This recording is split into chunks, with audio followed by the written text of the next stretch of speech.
Hey, Philip, welcome back. Appreciate it. And thanks again for last stream. I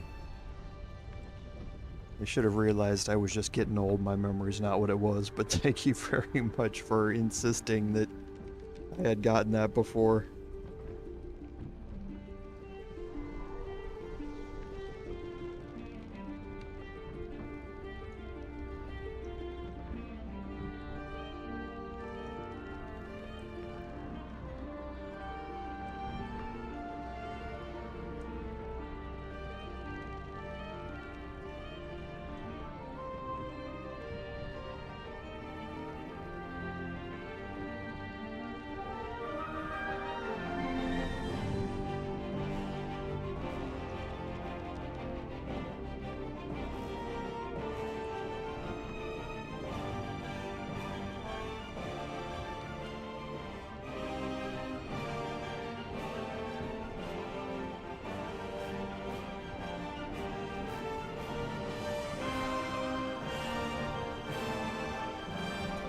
Yeah, no, it wasn't you. I'm gonna have to go back and look off stream. I still can't remember when I picked it up. I really can't.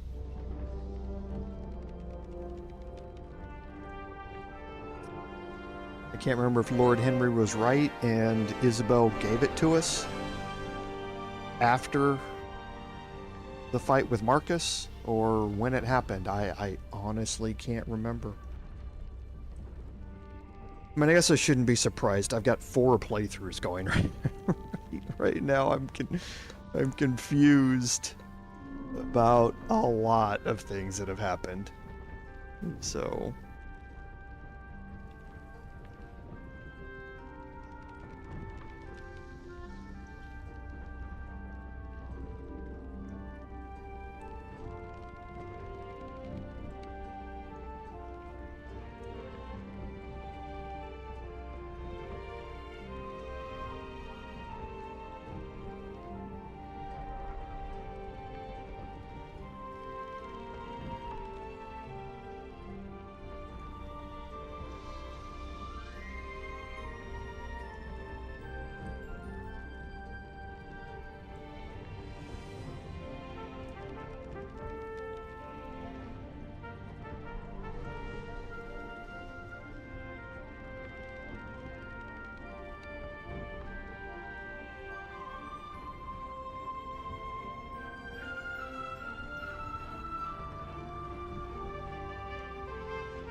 yeah, well, I'm definitely gonna go back and look.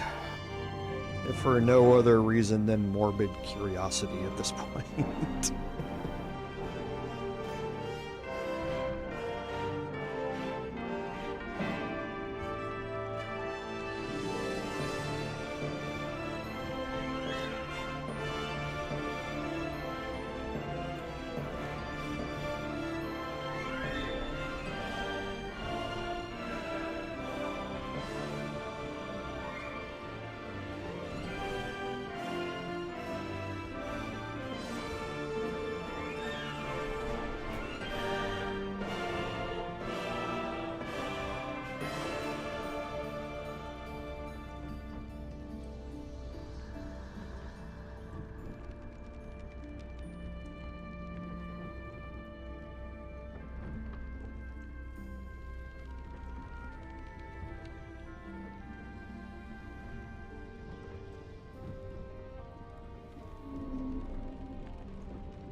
Welcome everyone to today's live stream, episode 25 of our Baldur's Gate 3 Paladin gameplay series.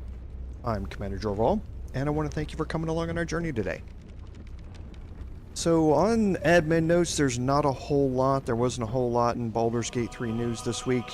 There were some interesting rumors that were going around that were quickly dispelled by both Wizards of the Coast and Sven with Larian.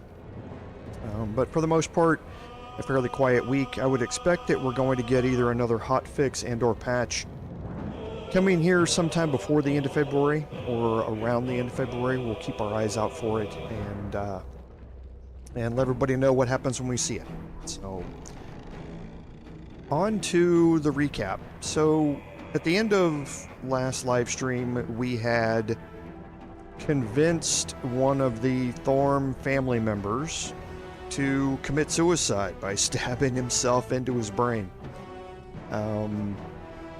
It's one of the things that the Paladin and the Bard as well are especially good at, is convincing enemies to do things and talking their way out of fights. And I wanted to illustrate one way to do that. There are two other quote-unquote boss fights here in the main western portion of Reithwin Town. And we're going to experience both of those today, but we're going to actually take the combat routes in those. There are dialogue options in both of them that you can have them end up killing themselves, basically, and ending the fight. However, I think it's also good to kind of illustrate some of the mechanics behind these fights, because all three of these fights are or they have a mechanic behind them. And if you don't have a high persuasion or something like that, it's good to know how to go about doing them. So we're going to jump back in here, and we'll pick right back up where we left off, which is in the House of Healing. Probably surrounded by a bunch of dead bodies.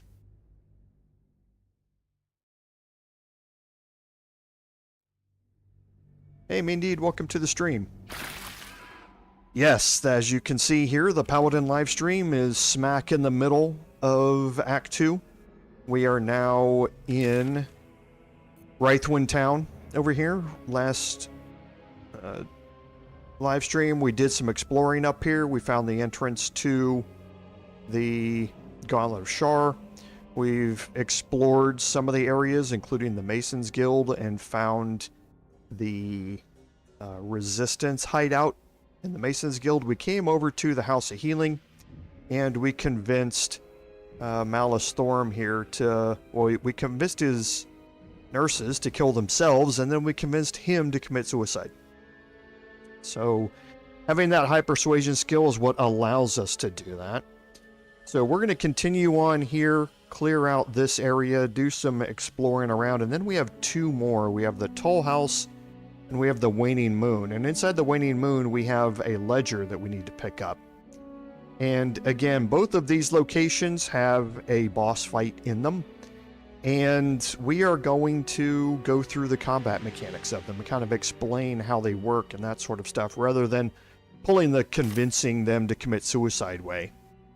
So quickly, let's look and see where we are on our carry weight. So it's really just Gale is the only one who can be searching anything. Let's get going. So we'll bring everybody in here.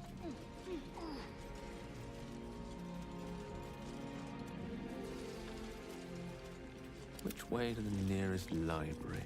I believe we did most of this searching last stream. We did. So Malice is here, dead.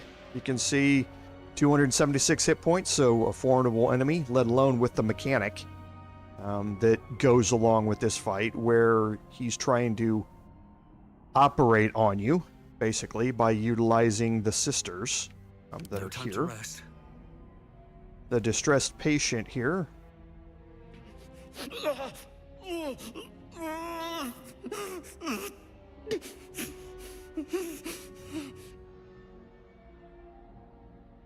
Actually, before we do that, let's see if we can... Whatever comes, well, we've got 3 lay on hands charges.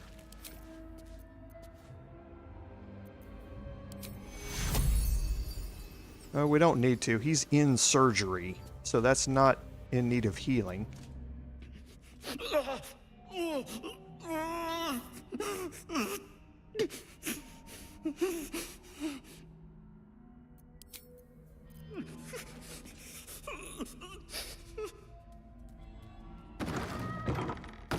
Okay, so he's going to take off. Oh. So looking around this area, there's obviously a lot of stuff that you can search in here. There's bookshelves galore, all of that sort of stuff that you can take a look in.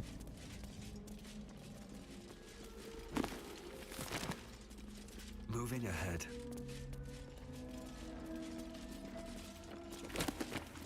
Okay, and there's going to be Elminster's not around, so might as well. a lot of these books up here. So let's just go around counterclockwise here.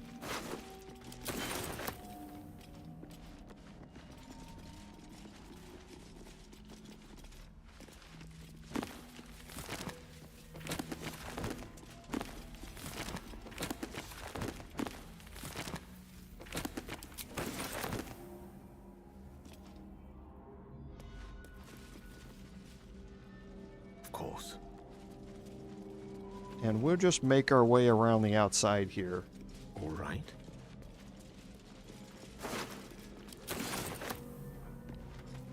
And do a little searching as we go. These are all just normal books. Nothing special about any of them.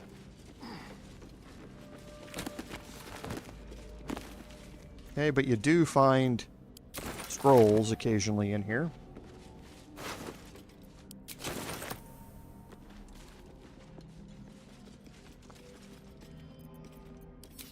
And I believe it was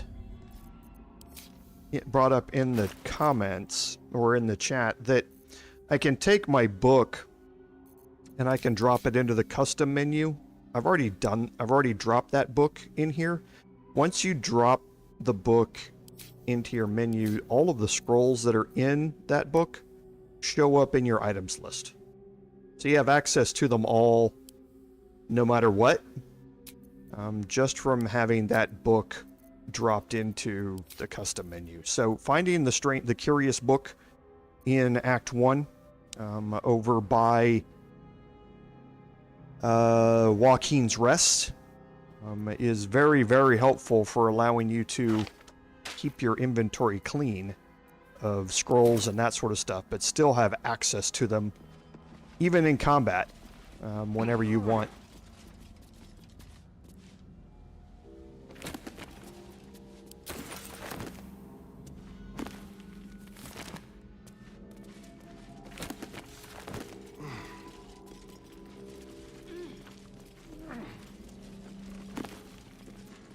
Okay, scroll of hold person, always useful. An open heresy, we already know. We've read that before. Okay, we're gonna head out that way here in a second.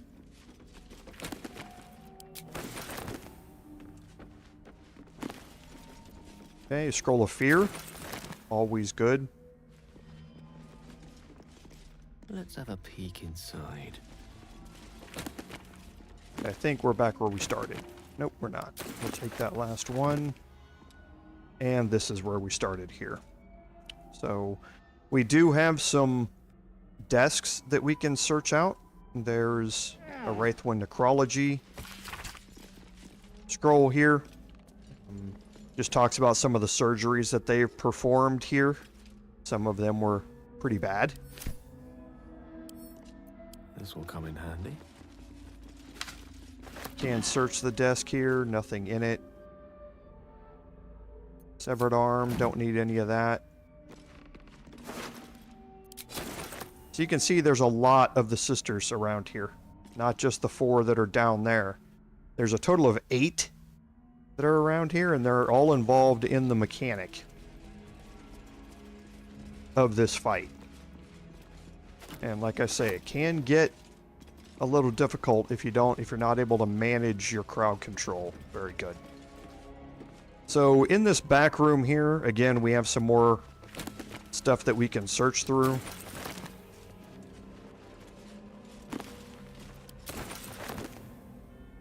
We have a painted chest here. There's a key on the counter.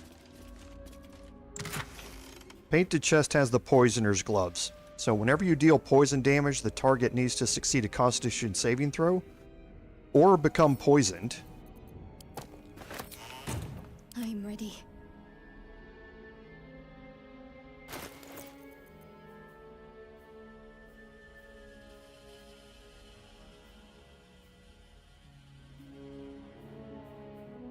And honestly, I can't remember where we are with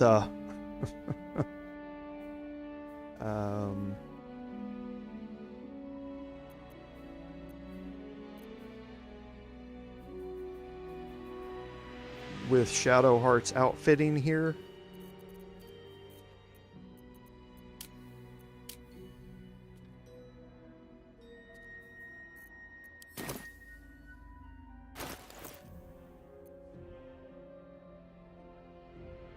Okay, so what level? She's level 8. Oh, I haven't...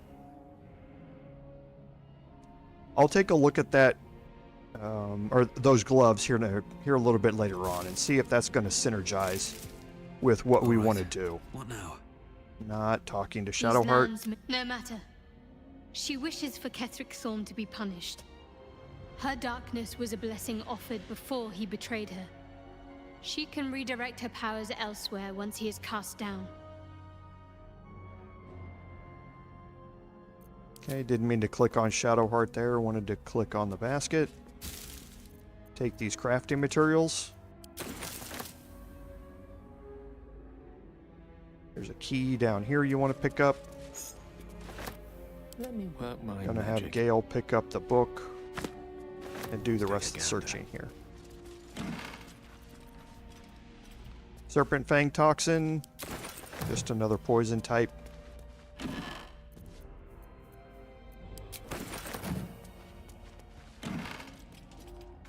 Is that blood? No, never mind.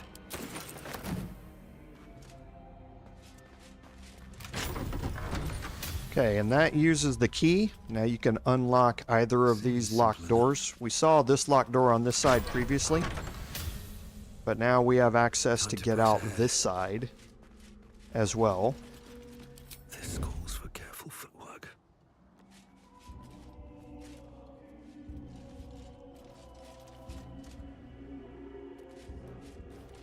And we're going to walk around this way and just open up the back side of this map. Again, a bunch of tombstones you can read. Never wanted the easy part. Gather some more information about the former inhabitants here. Now you see we have this way, this branching off here to the right.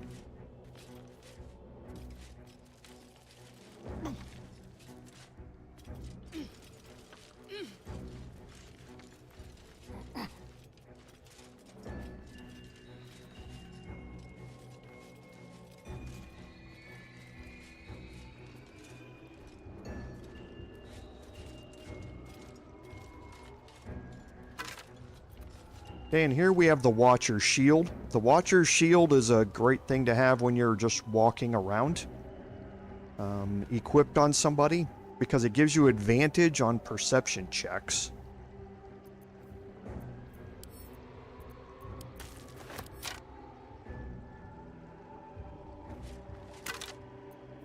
And you have the Assassin Short Sword. So this is standard +1 short sword, but it gives you advantage on stealth checks. And you can read the scout's note. So, wanting to infiltrate the outpost from the ridge, I'm certain your sword will make short work of any obstacles. Let's take the initiative in this fight.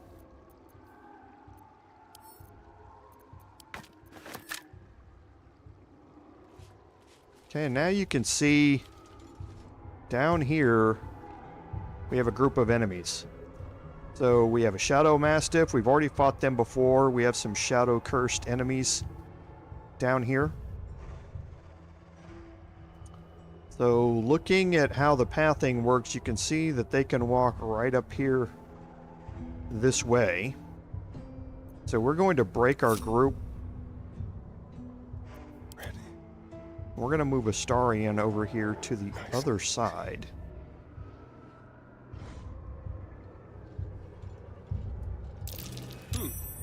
What's that? Not too worried about that yet. Okay, and now you can see that over here on, and not too worried about that one either. Over here on this side, you are up above everybody. They can reach you from this way, but they can't get around to you from any other way. So they're going to have to go the long way, so to speak, all the way around there to reach me. And that's kind of what I want to have happen here.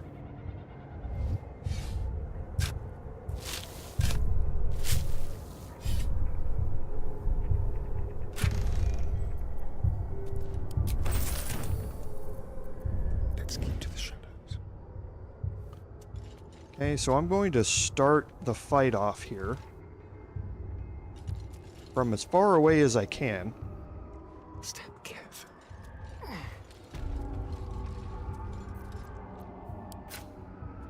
Okay, so I don't have any problem reaching anybody from here.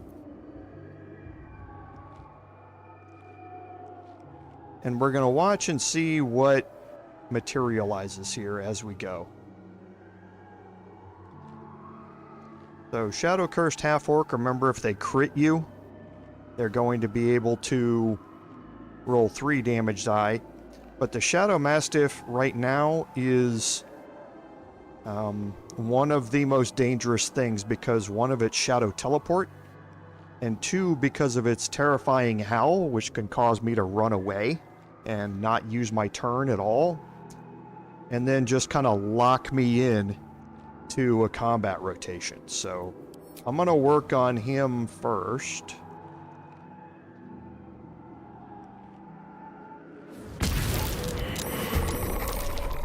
Okay, and now you see it's not just the ones that you saw. There are actually shadows and a wraith down here as well. Okay. Now, the regular Shadow Cursed are going to have to walk their way around to get to me. However, the Shadow Mastiff and the Shadows can Shadow Teleport to get to you if you're in Shadows. So the goal here is to try and drag them up toward me. But for now, let's see if we can take out the Shadow Mastiff here.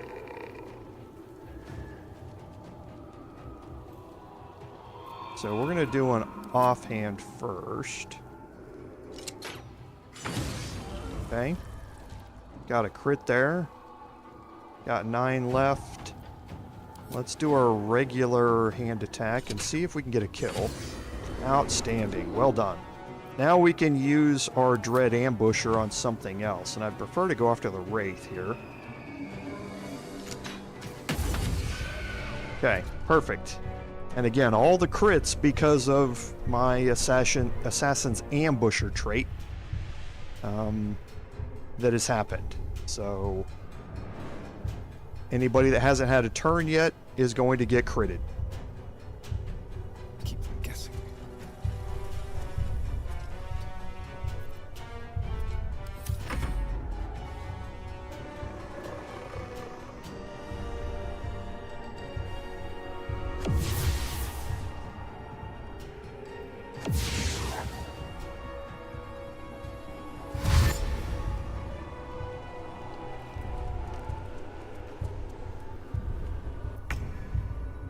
Okay, so we do have the half-orc that's kind of made his way up here. So now let's prep this entryway here with Gale. Oh, I forgot where we are. So we'll just drop a couple of fireballs down here with him.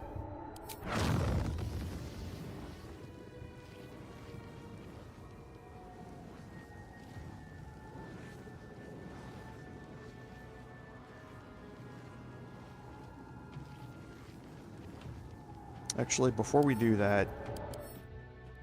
Yeah, they're resistant to fire. So the Wraith is only going to take half damage, but I don't think they're resistant to it. They're not. So the Wraith is only going to take half damage from this, but it's going to cause a lot of damage to the other two, and it's going to create a fire surface.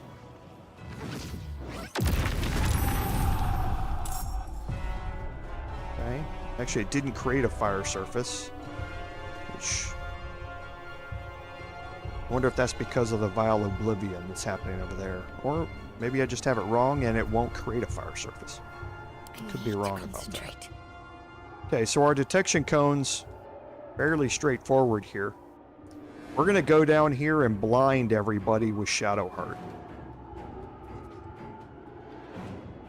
So we can make it all the way down here.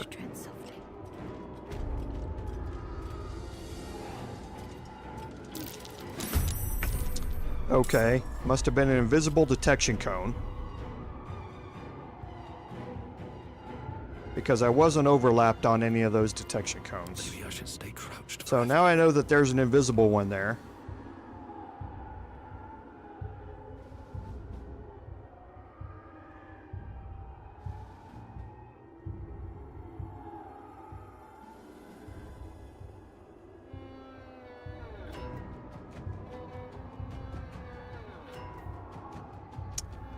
I would have preferred...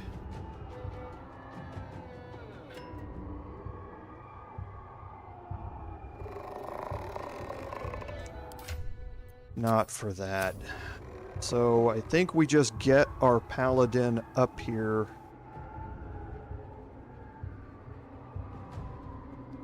What do we have here?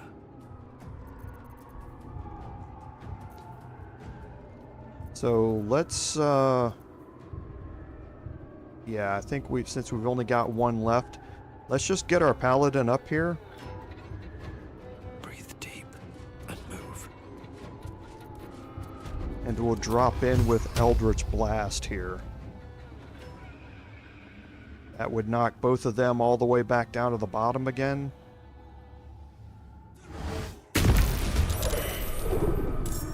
Okay.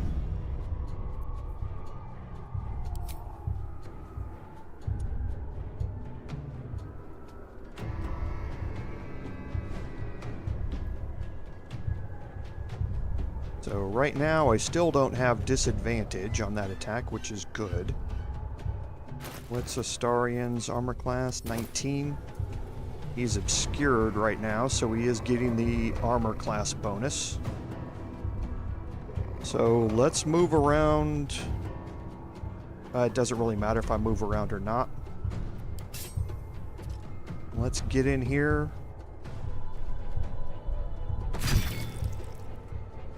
Okay, and now with my opposite one. Oh yeah, he's undead.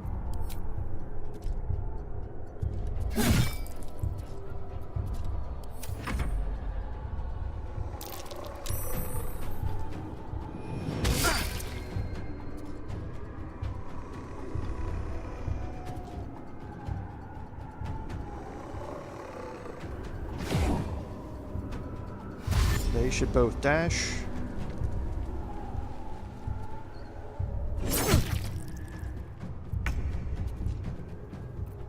Okay, actually wasn't expecting him to hit.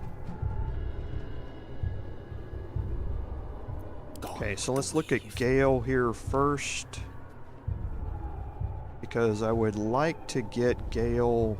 Step by step. into a position to drop another fireball here. And remember, that's not going to hurt Astarian because he's an evocation wizard. So now I can go back to Astarian and...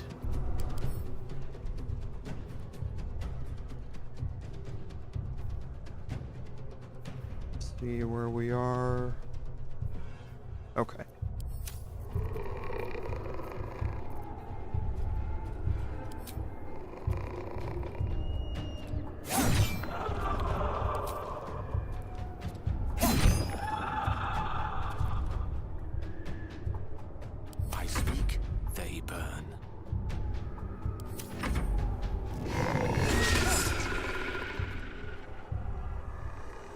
So the second shadow's finally making its way up here.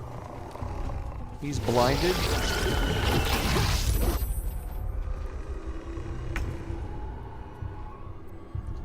Okay, and where are we with these two?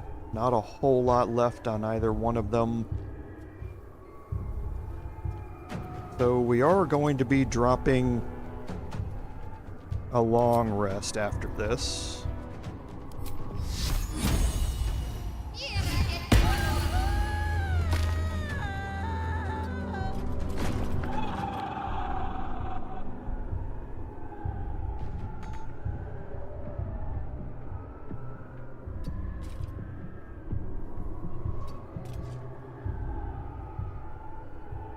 Hey, Em, welcome. Hey, I addressed your comment a little bit earlier about the curious book. The lance board is set. Yeah, I do have it already dropped in my hotbar, so I have access to all of the scrolls. Okay, so Shadowheart's turn is done. Now my Paladin.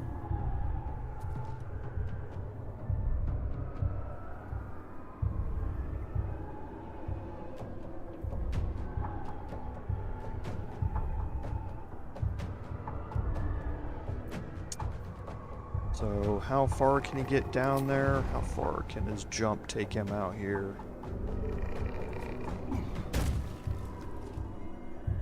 Yes, I can make it. Try me.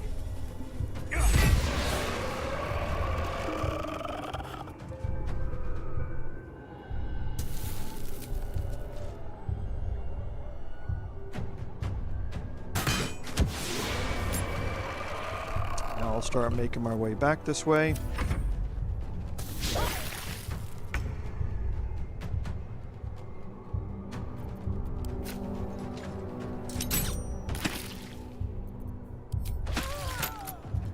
Easy enough. Now we'll have everybody make their way back towards Shadowheart. Creator, destroyer. Swiftly now.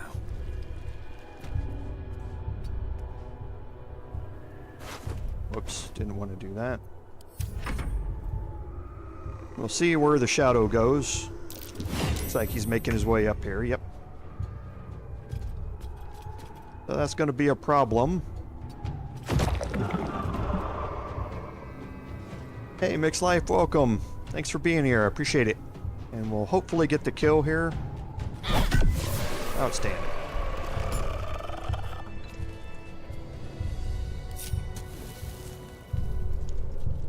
Okay, so let's get Gale to do all of the searching here.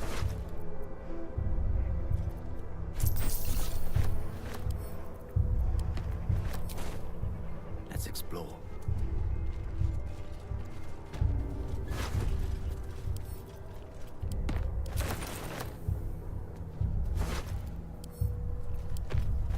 Whoops, didn't want to pick up the rotten food, but On it.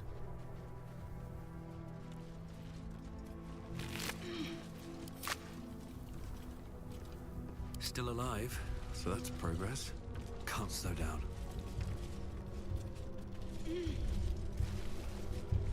okay, so now down here we have the morgue. We're going to come back and deal with that a little bit later. The morgue is connected here, and we're going to see that exit kind of momentarily, I guess. But what we're going to do is finish exploring straight up toward the House of Healing here.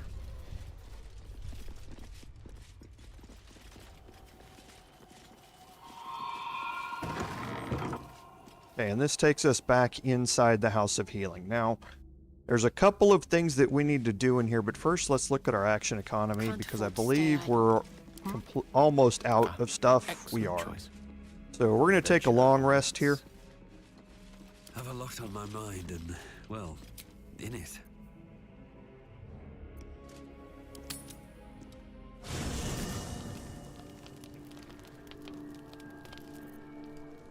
Okay, we'll go see if anybody has any conversations for us, and we'll One day I'll start catch a down break. here.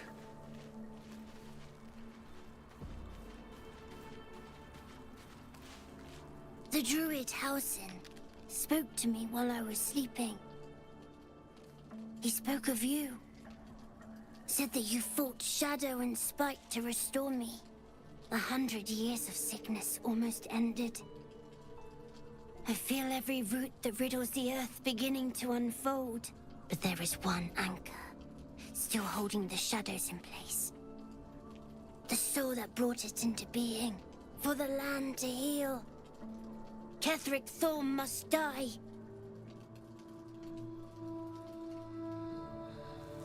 Okay, so Daniel is back together again after having the fight with Oliver. Daniel's now whole again, but now he lets us know that to lift the Shadow Curse, Ketheric Thorm must be defeated. Okay, we also found Arabella's parents. We need to go talk to her. We'll do that while we're here. Zevlor, we haven't found yet. And kill Raphael's old enemy is inside the gauntlet. We'll deal with that a little bit later. So we've picked up a bunch of stuff that we've learned about Shadowheart, and we're about to enter into the Gauntlet of Shar. Well, not about to. After a bit, we will.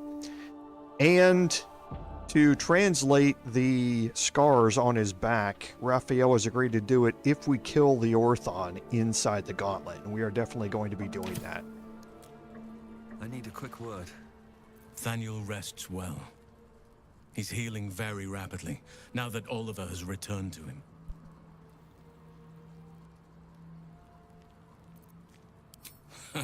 No more than my right hand can absorb my left. Oliver is helping Thaniel to recover. They both lie dormant, like trees awaiting spring. Once the curse is lifted, they can stand as one or as a pair. Whatever they wish. I hope they will remain as a pair. It will be good for them both to have a friend, once I'm gone. Still, I would like to return here someday. See Thaniel and Oliver again. In my meditations, or perhaps in person, if the Oak Father wills it. I hope he does.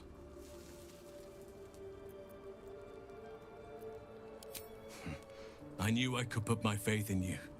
If only we had met sooner.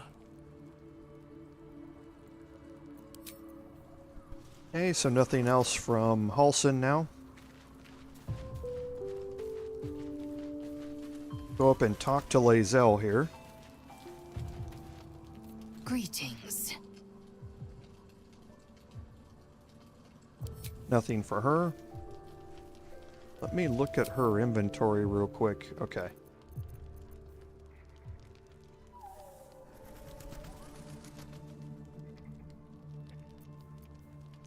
Okay.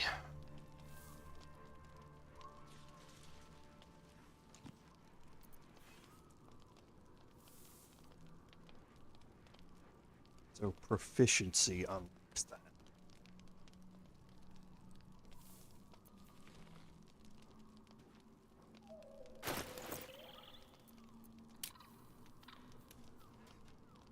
Okay. I'm going to do something.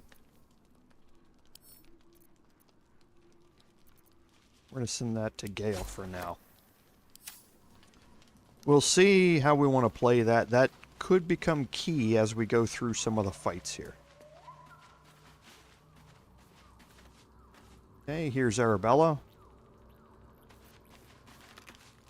Hey, you. I made it.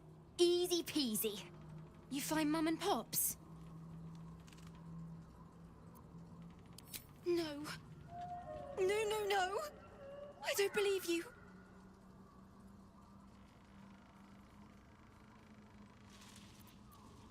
It isn't true.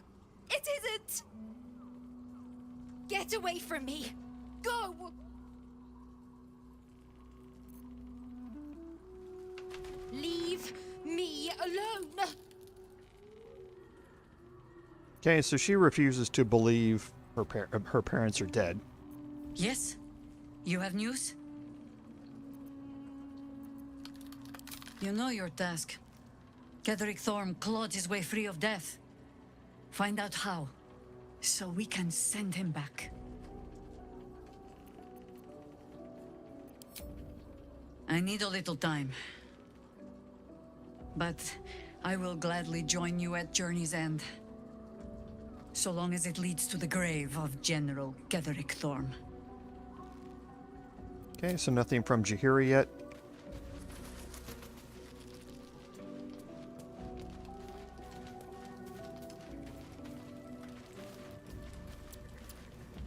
Well met. Nothing from Will. Well, my day just improved. Did you want something? Nothing new from Shadowheart. How can I help?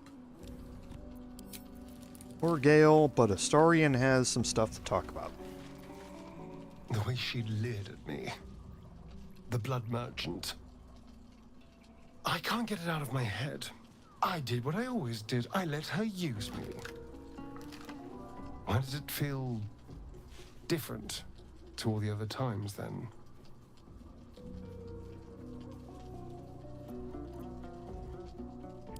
I'll drink that potion and never think about it again afterwards. But what I had to do to get it is going to stay. There's nothing more desirable in the world than a vampire, is there? Haven't you been through all I have? You damn well are going to fight with what few assets the gods give you.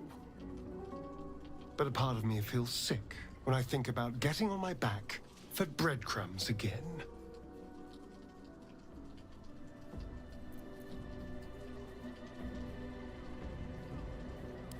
All the promiscuous jibes paint a picture of someone who had relished the deed. You couldn't really have known. I had nothing at all for so long. Not even my body. That was owned by Cazador. To be sent out to tempt fools into his palace. I have bedded thousands of people. Half of them I barely remember. Most of them didn't even grant me temporary bliss. I thought it would be nothing at all to sell myself to that drow's fantasies. But the price was higher than I imagined. I don't want to do it again.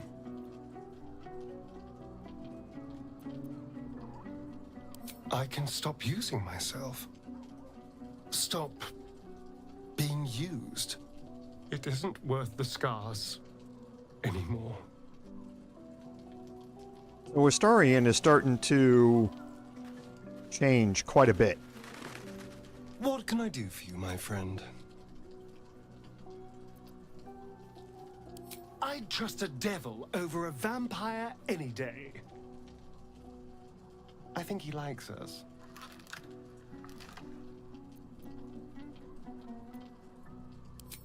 Fret not. My soul is quite safe. I am not about to swap one master for another.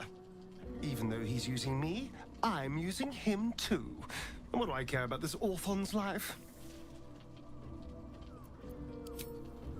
Okay. So let's go ahead and I'll give it a head shot. to bed here.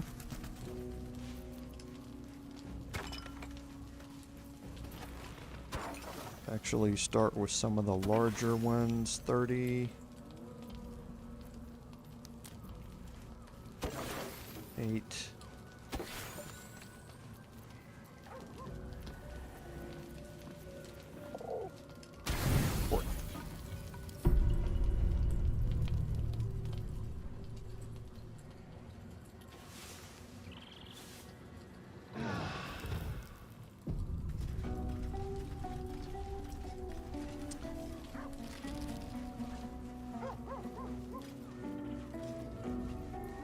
Okay, so let me just take stock here again. Keep a blade close. Okay, so we're gonna have Astarion. Well, we'll do that later once we get out of camp. We're a long way from Waterdeep.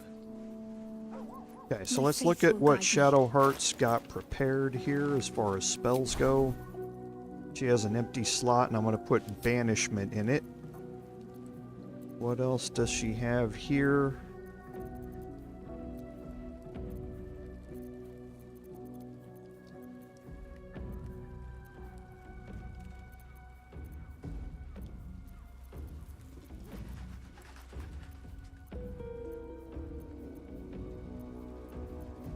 Okay, just looking through the rest of her spell list, making sure there's nothing else that I want to add in here.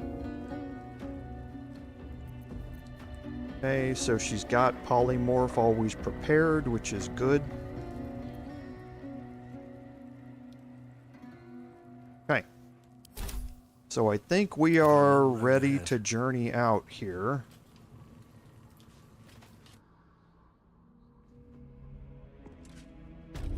Once we're out, we're going to have Astarion cast Longstrider on everybody.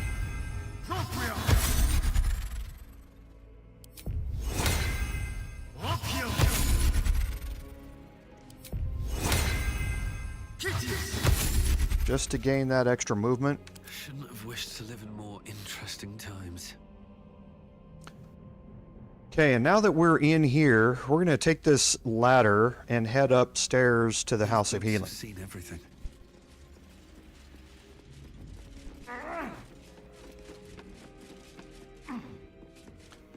This takes us up here to this upper area and the roof. You can see there's some interesting things up here that you can loot.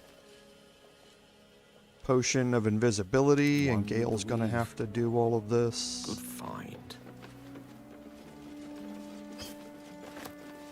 Okay. Right. And there won't be anything else out toward the front here.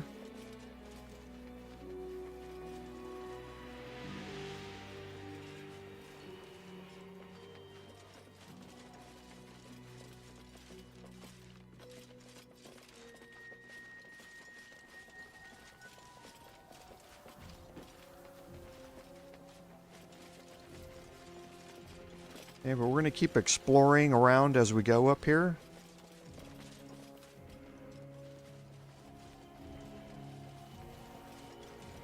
And this will lead you in through these windows into this upper room. Up here, above the House of Healing. And again, bookshelves that you can search up here. Stacks of books, desks, and that sort of stuff that you can pick up. There's a hospital library key.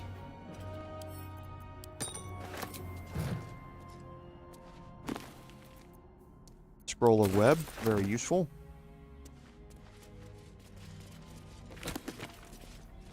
Glyph of warding.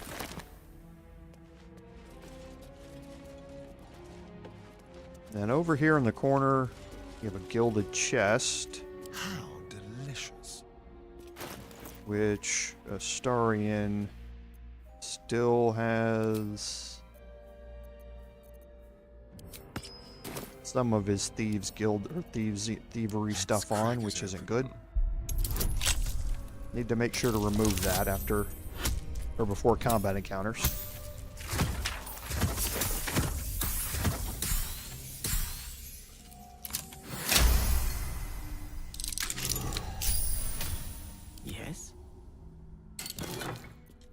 Scroll of Greater Invisibility. That's a good spell to know. Step by step. Scroll of Firewall. Very, very useful. Color me curious. Regular book. Nothing special. Scroll of Darkness. Also very good for him to have. Well, hello. A crooked. As a backup, a person to be able to cast darkness other than my Paladin.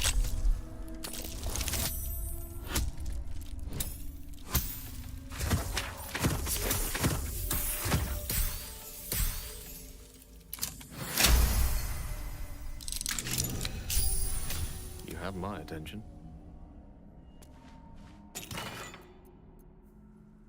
Okay, Oil of Combustion. Not bad. The path less traveled.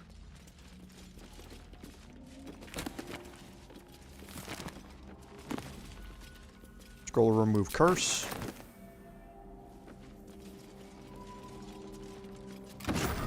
And this is the hospital library key.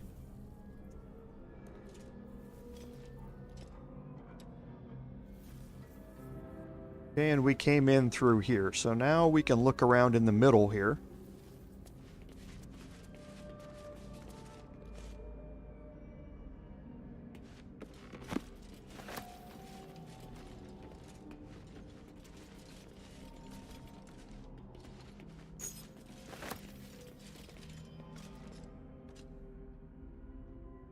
Move everybody away from it so that things don't glitch out.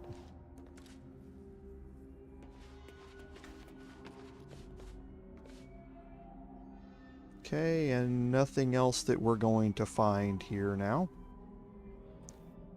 Okay, so now we can... Yeah, you're not going to be able to see anything here. We came in through this window right here, but you can make your way out over here, and this is where we were when we met Raphael. So this path here, with the crossing these vines, takes you right into the library here as well. Another way to get here. We also have another exit onto the roof back here. It takes you into this center section. Okay, and you can go explore on the roof of this area where we've already been. This was the back area with the unlockable doors that we made our way around this way on.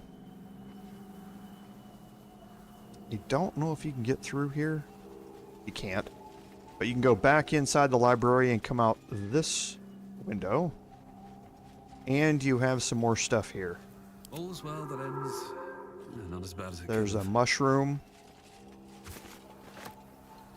Shadow fungus. Pig's head and a skeleton you can search.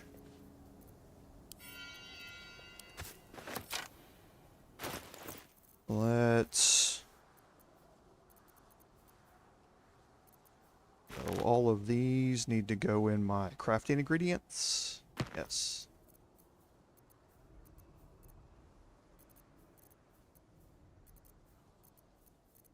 And I think that's it. We'll just move one of these off over to Gale. I'm still encumbered.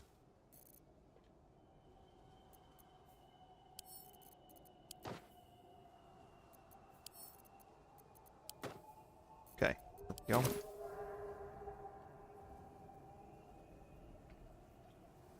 Should mind my step. Okay, and that allows us to explore the rest of that roof, and then we're fine. And now we can go back in here and make our way back out here. And now you get to this that we saw previously. We have a button here. These are basically elevator call buttons. Okay. So it lets you utilize this elevator here to go up and down.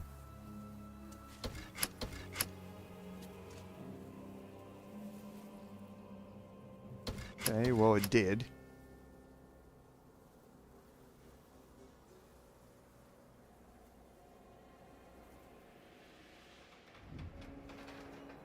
Don't know why it's not working again. I thought it was... Oh, I know why. Okay, so we'll make our way back around and make our way back in here to this top section, and we can explore all of this. If you hold down left alt, you can make your way all the way back where you were, and then remember you have the ladder.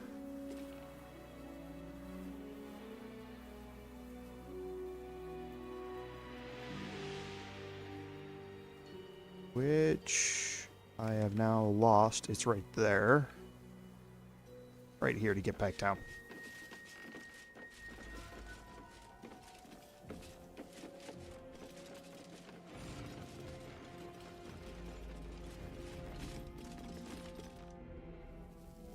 Okay, so that explores most of the House of Healing.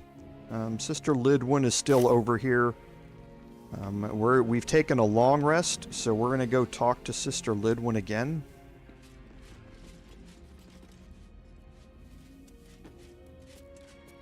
The doctors found oblivion.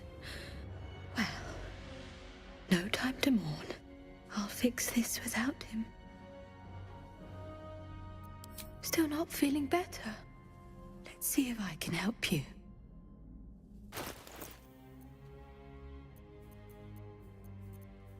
Okay, and she has more potions of greater healing, which we can pick up.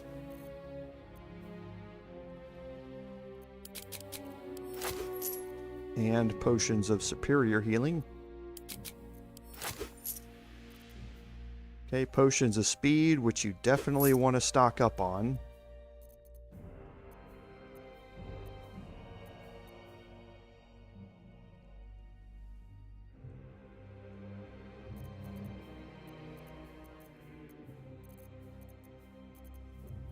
Okay, and that's it. Now, if you'll excuse me, I've got to tend to my patient. Alright, so now we're going to make our way out of the House of Healing here. Actually, there's something else we want to do. Let's go out the west side of the House of Healing here.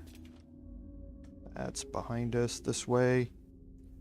Through this door we opened, because there's something really cool to look at out here.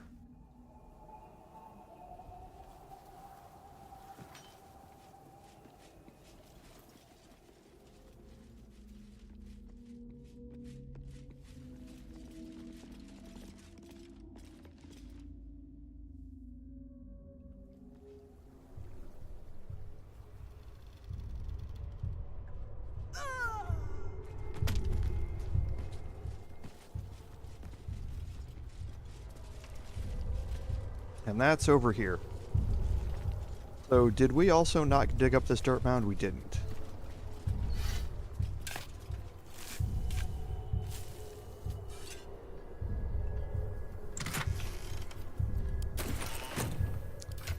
I was encumbered by that. Kind of figured. Okay, so we're gonna head out here onto this section out here and just look. Clustered fires. Tense. The Absolute's army is camped here. Better not press my luck. So look at how cool this looks. The Absolute's army's out here. You see all the ogres, goblins that are out here.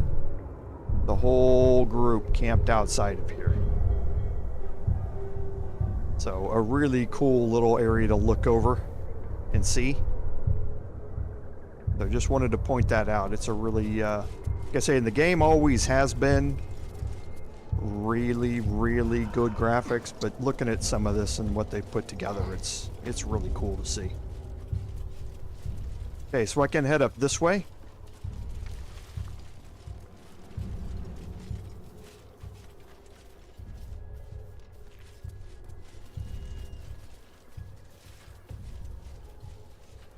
Listen, the psionic detector. Githyanki are lurking nearby. Okay. And that is because we have the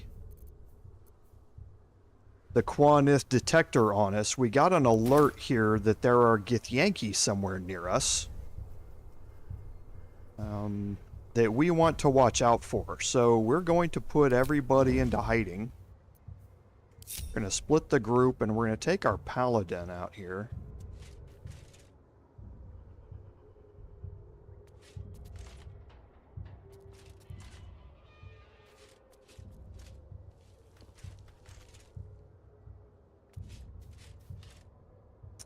Good call. Thanks, Em. This is why I like my chat. You always remind me to do it.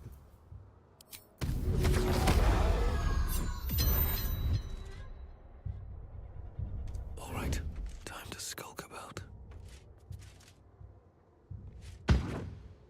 Should mind my step. Okay. So, once you get close enough, you can see them. Okay, and you can kind of suss out who they are. So, we have an avatar of Lakith here. Okay, and you can see that they're a warlock. They have Agonizing Blast with Devil Sight, Repelling Blast. So fighting in darkness is not going to protect you from her because she has Devil Sight. You have Raiders, which are just your ranged versions. And then down here you have Warriors, which are your melee versions. Okay, now these are all high level. They're all level 9. So they have Githyanki Parry available to them. They have extra attack.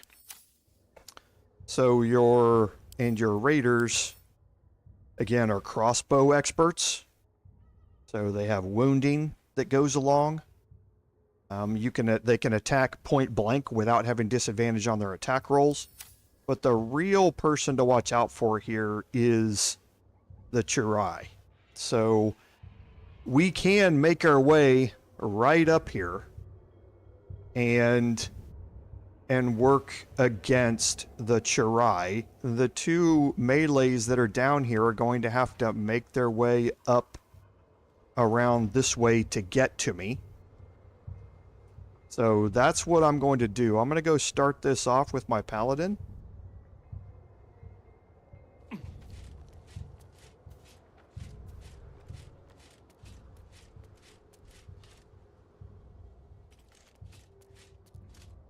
I'm not going to gain advantage against the Chirai while we're inside darkness, because she won't be blinded.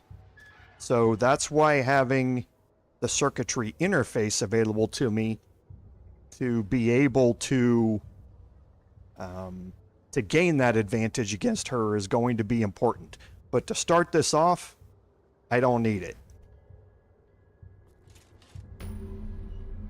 Now you can start this off, if you would like, with something like a shove or something like that, and put her all the way down on the bottom and focus on the Raiders instead.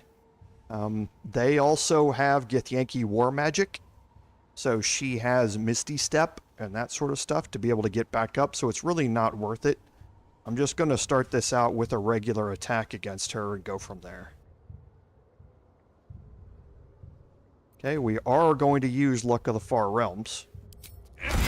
And we are going to use a Divine Smite. I won't make the same mistake. Okay, now we're going to drop another main hand attack.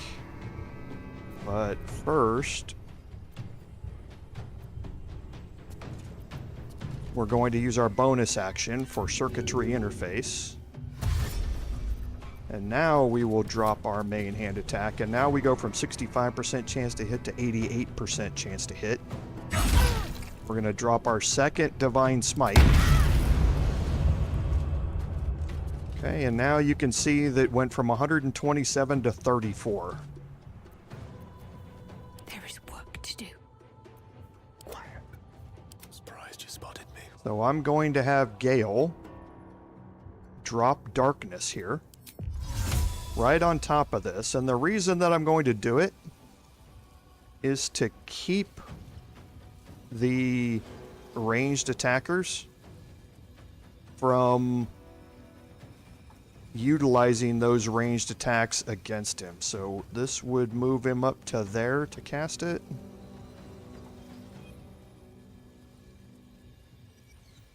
Most excellent.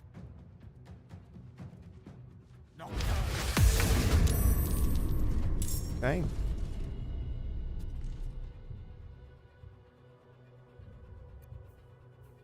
Really? Now?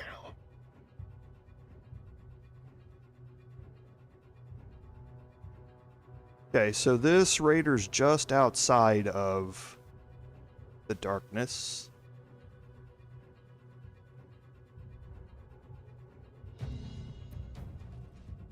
So let's actually go up here with the Astarian and get a bite attack on the raider here.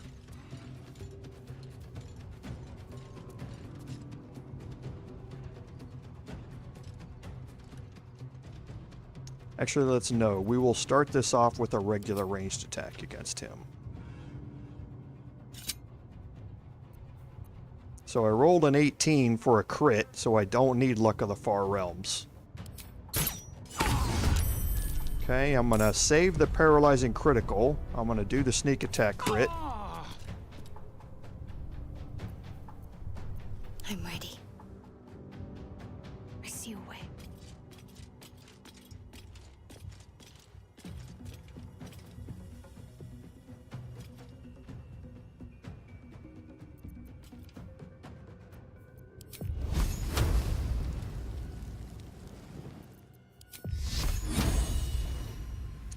So fairly low chances to hit with either of them. I'm just curious about what my 60%.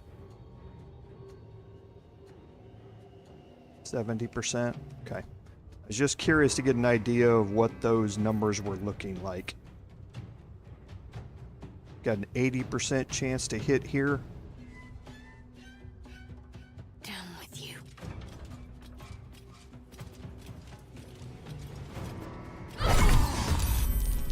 Okay, Divine Strike on critical poison. Okay, now everybody's in. So they're all surprised. Okay, so now Dread Ambusher is kicked in for Astarion.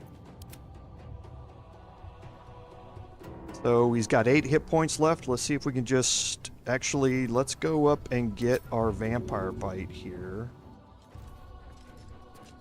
I can reach that. Quickly.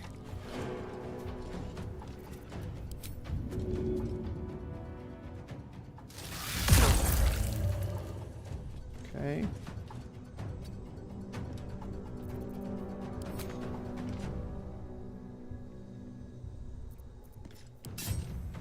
That was actually a misplay. No, maybe not. Oh yeah, it's...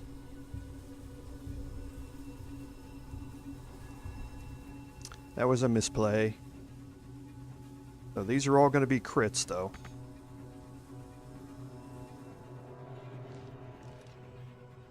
Okay, and I can't.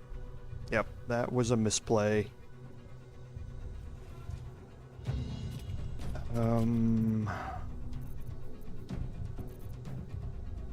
Yeah. Well, I guess I could dash here and use my Dread Ambusher.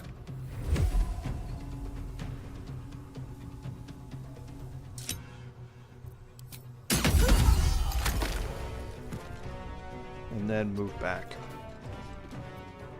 Okay. So not as bad, I just missed out on a main hand attack, which I would have preferred to do in there, but... Okay, now for Gale.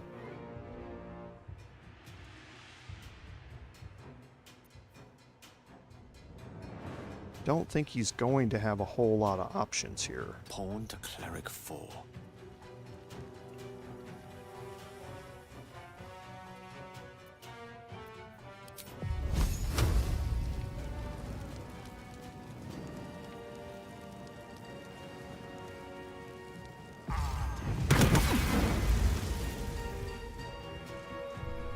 Okay. Got to focus. Shadowheart, we're going to move in here.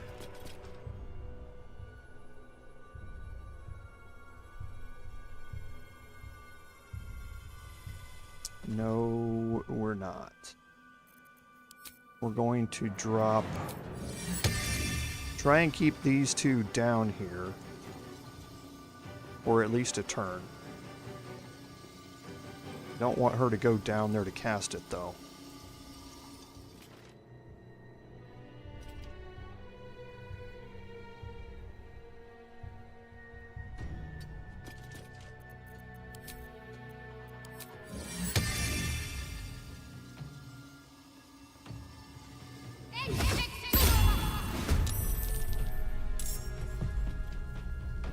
Okay. And this would be the perfect time if she was a Tempest Cleric, if I had respect her already, which I just completely forgot about doing off stream, to drop Call Lightning and electrify this entire area and get double damage here. And I could drop a Destructive Wrath and get 100% damage and probably get really close to just killing him outright because of being on the wet water surface. So,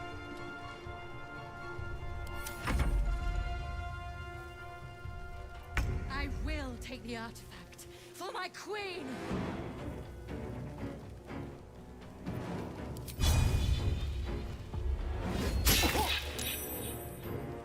okay, good damage there.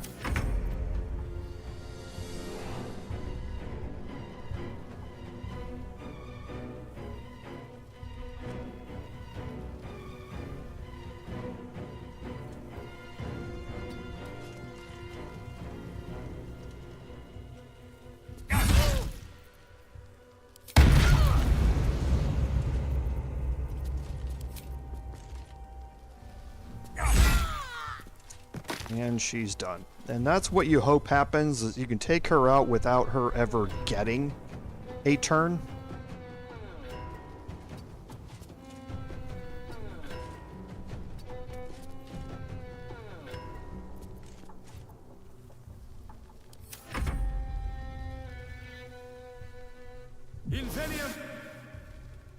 Not going to counterspell Misty Step.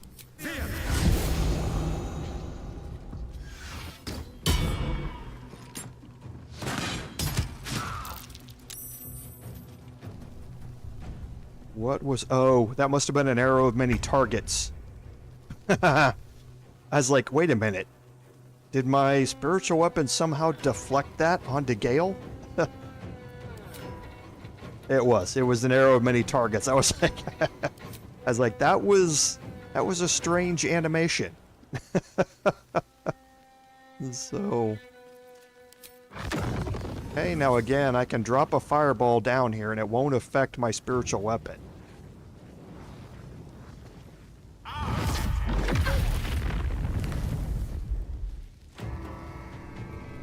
I'm gonna move Gale back a little bit here. Certainly. Just so he's not in the direct line of fire. Can you feel death's cold grip? Yes, here. Let's see if we can get a couple of... Let's see if we can get at least one kill here. Don't need it. Okay, we'll get our offhand attack here. Hopefully this will hit. And it missed. My faith will protect me. Alright, Shadowheart, so what do you have here? So, 70% chance to hit here? Time to meet your maker. Of course. Why would I expect that to hit?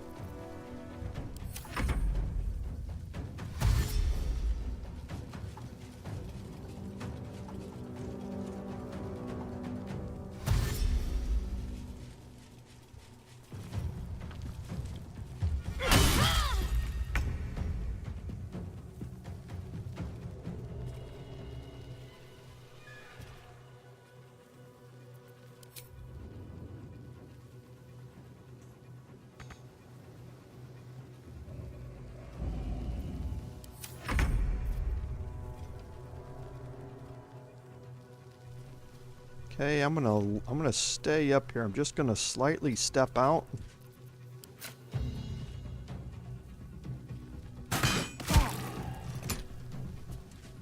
Then I'm gonna move back in.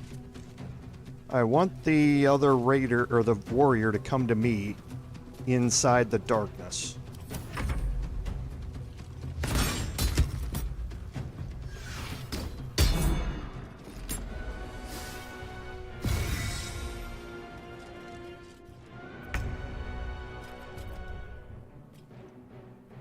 Okay, so Gale is going to have to take him out. I would prefer not to use Magic Missile on him.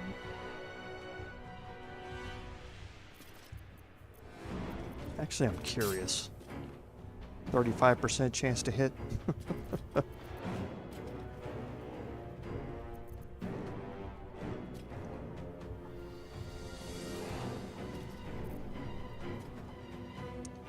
Yeah, again, I would prefer not to have to waste that just on him, but... Shall we cut and run? Let's finish this. Let's see if Shadowheart can get the kill here instead. Ooh. Okay.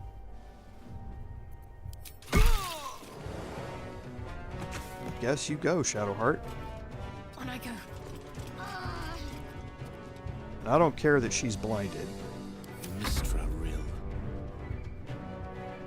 I'm gonna move Gale into the darkness. Again, don't care that he's blinded. This is good. Starian, I'm gonna dash.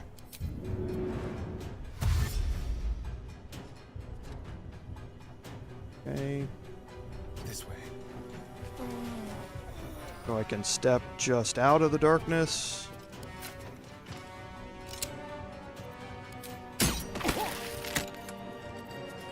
And then step back in.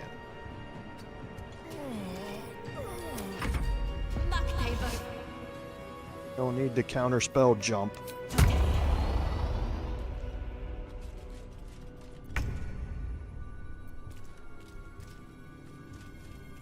And again, I want them to come to me. Let's actually...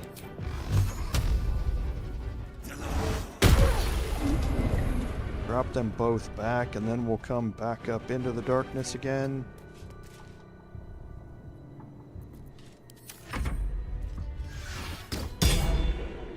Not gonna work with darkness.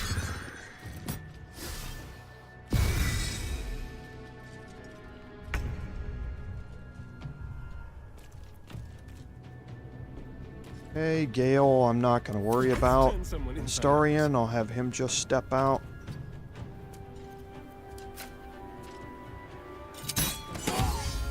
Gonna save the paralyzing crit.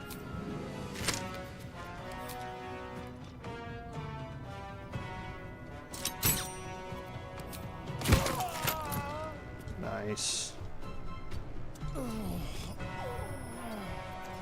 Can't afford to let up. Shadowheart, can she just step out? She can.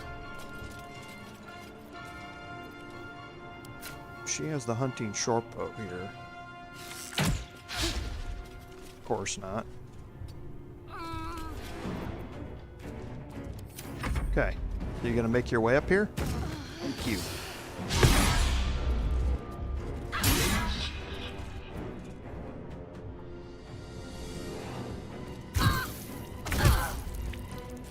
Wow, okay. What did you roll to hit her? You had disadvantage on that.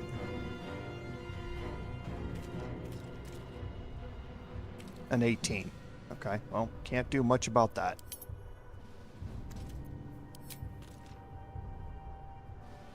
Okay, so now options. I have advantage against him because he's blinded, so straight up attacks here. And I think I'm gonna drop a regular attack here. I'm not gonna use a Divine Smite. And I should be okay with this. Oh.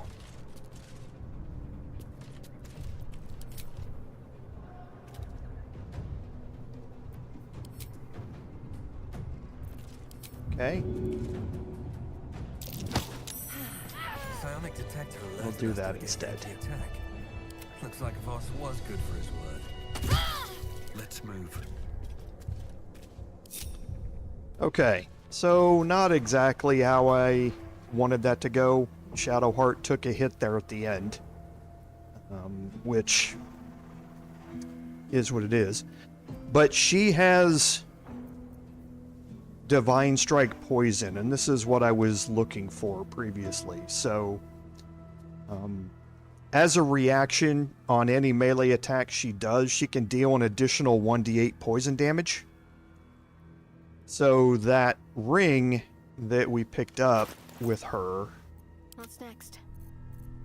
or the gloves I mean to pick up, means that if she deals poison damage, the target must make a Constitution saving throw or become poisoned. At poison, they have disadvantage on all of their attack rolls and ability checks throughout that entire time. Now, they have to pass a Constitution saving throw. However,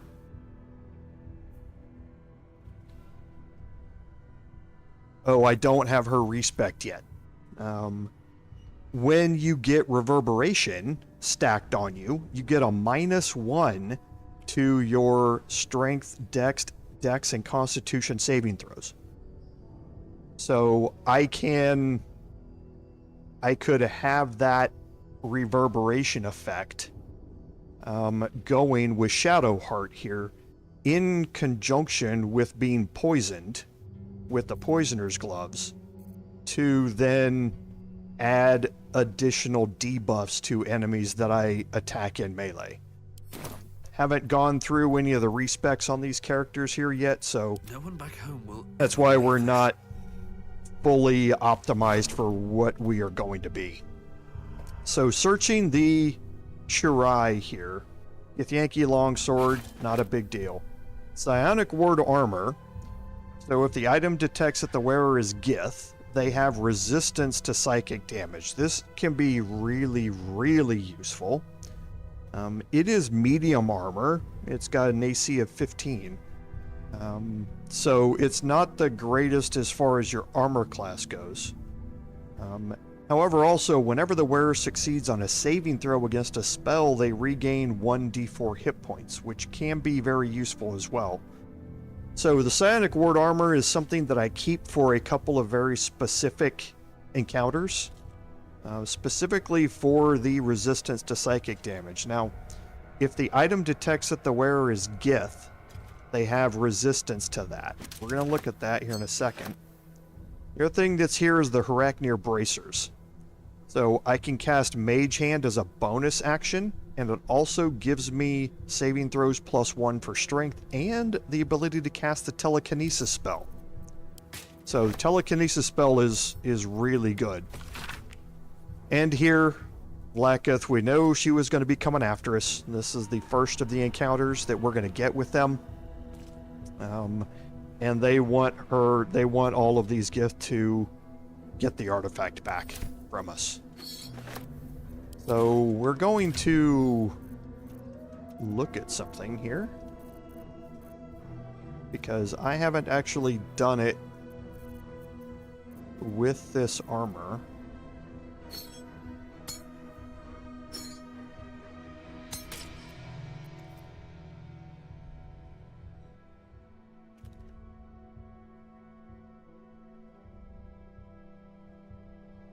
Hold on, everybody. I've got someone at the door.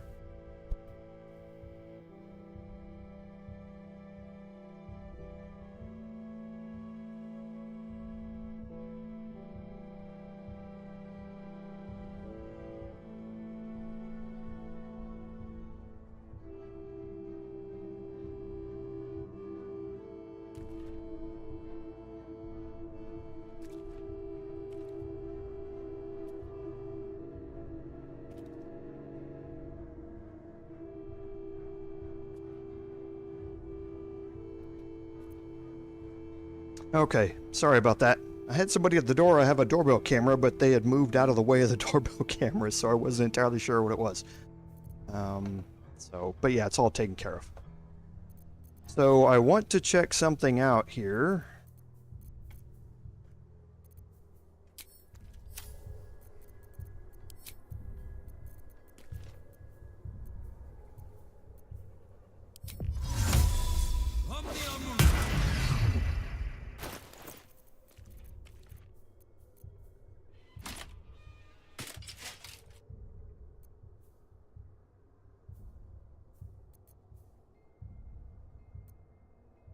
So it does work on shape-shifted characters. So that's what I wanted to check and see, is if it would only work on Lae'zel or if I was able to shapeshift and then put the armor on if it detected I was a Gith at that point. And it does. So I have psionic resistance here. And again, for a couple of encounters, that can be very, very useful.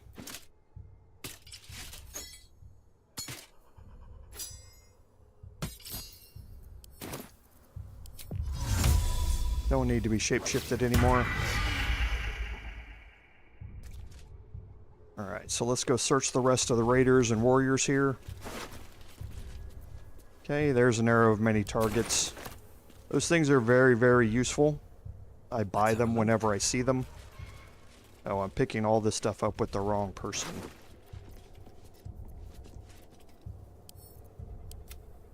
Probably couldn't pick all this stuff up even if I wanted to. Is my guess.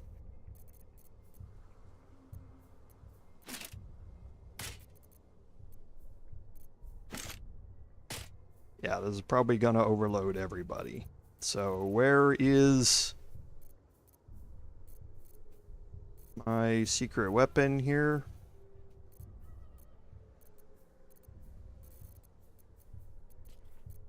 There it is.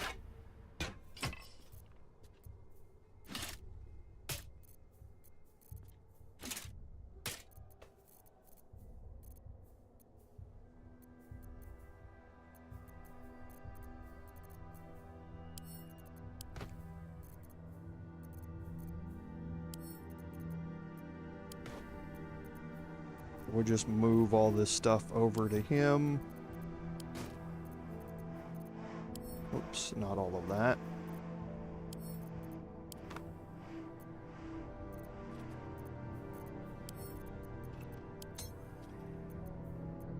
Okay, that should be good. And now we'll go do the rest of the searching with the Astarian down here. Subtle steps.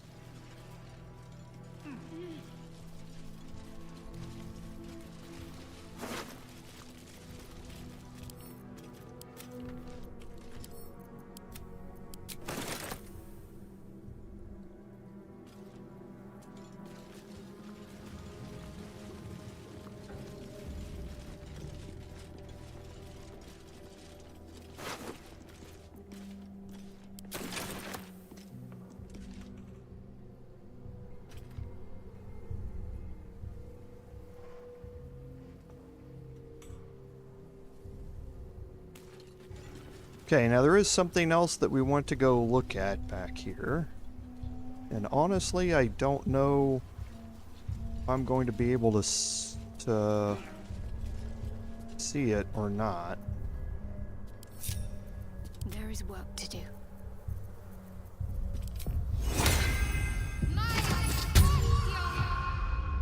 No time to waste.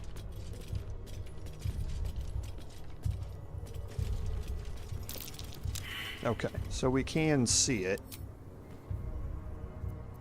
So, question is going to become whether or not we're going to be able to find it. Watch your back.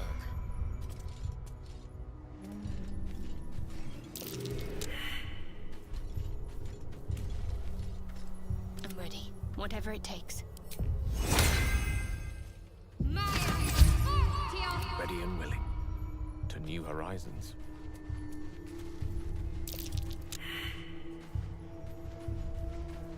I wonder what the next move is. Allow me. Never a dull moment. At the ready.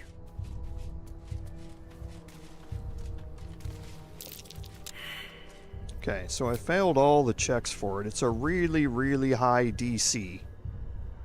I rolled fairly badly. Well, I rolled well for the people. I came up one short a couple of different times. So, yeah, Mike, you're gonna see. I'll kind of demonstrate here because I do have Find Familiar Scratch. We've gone through this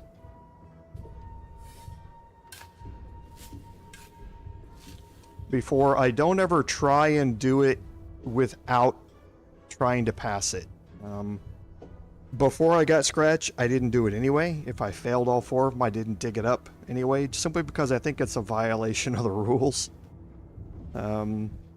You wouldn't in tabletop be able to just walk around and randomly pull out your shovel and just start randomly digging somewhere to try and find something. Your DM just wouldn't allow it. The only reason I know this chest is here is because I failed the check. Otherwise, I wouldn't even know it was there. And the only reason I know I failed a check is because it popped up automatically with that thing that says you failed a check.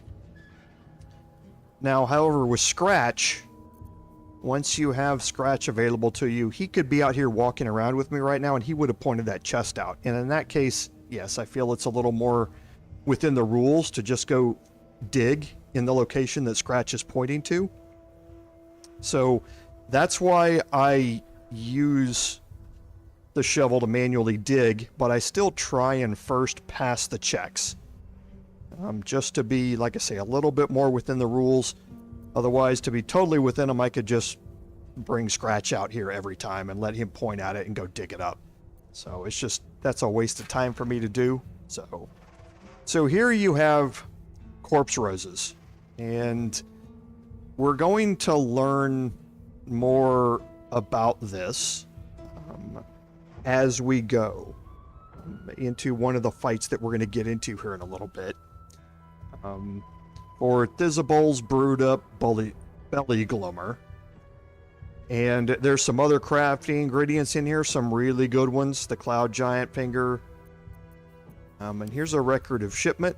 If you read this, I'm sending the requested ingredients, including the purple worm glands. I'm eager to see the result of your experiments. Please send me some samples when you're done.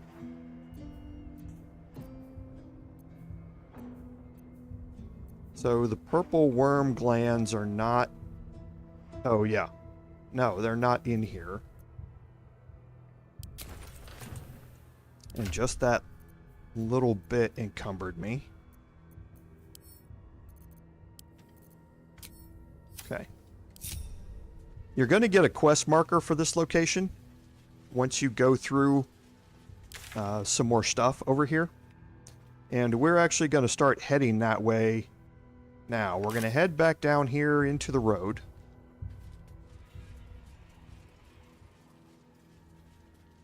Well, here in a second, we're going to head back there.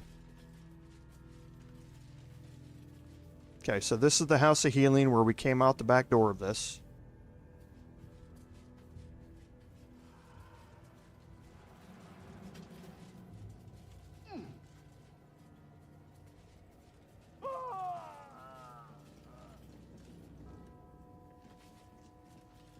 Something good here, I hope. And of course, back down this way is the road to Baldur's Gate.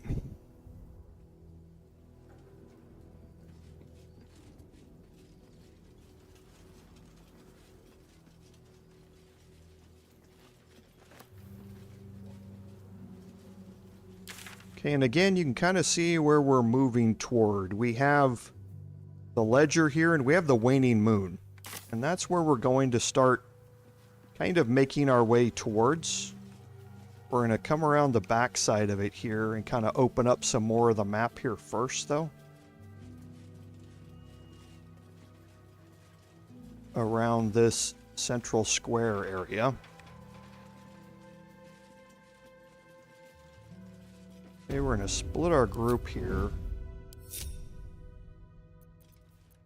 I need to take a short rest. Quietly now. Move unseen.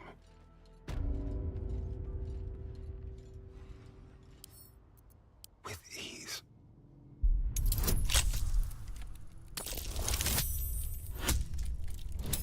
That's going to be a big roll.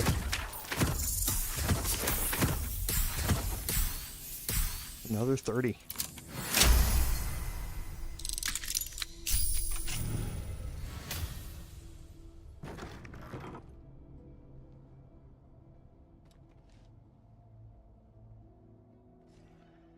Okay.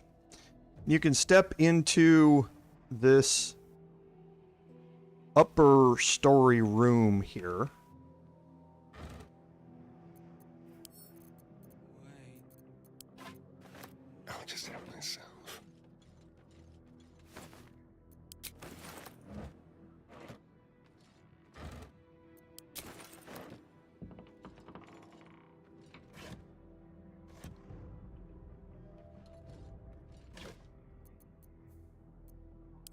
More camp supplies.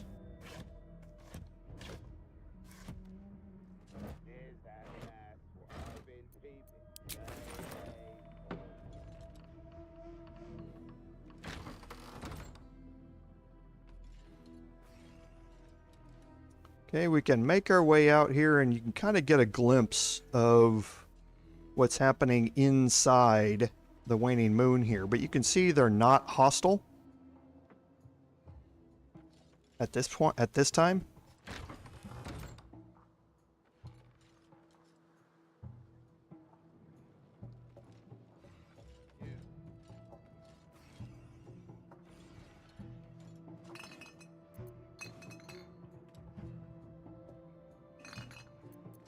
Okay, some more camp supplies. There's a key here. That key would actually unlock the other door over there. And I don't like that rendering thing. I get why they do it.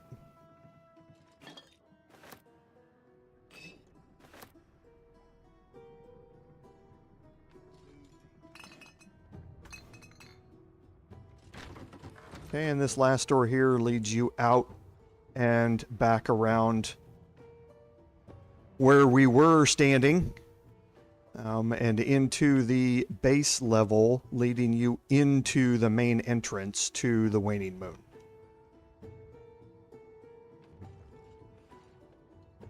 Okay, but we're going to stay up here for now. Now, it's important to remember that here,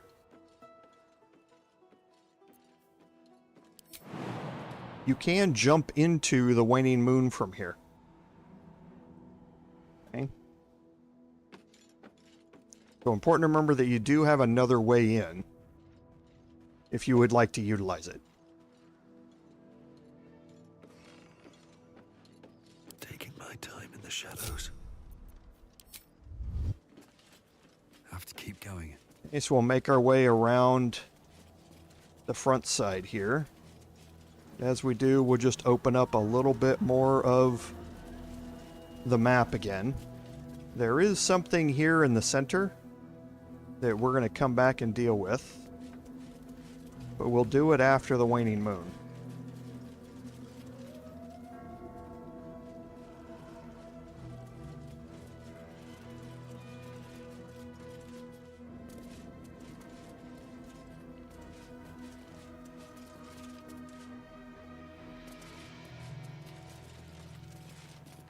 Okay, and again, unexplored areas, so I always move a little slower.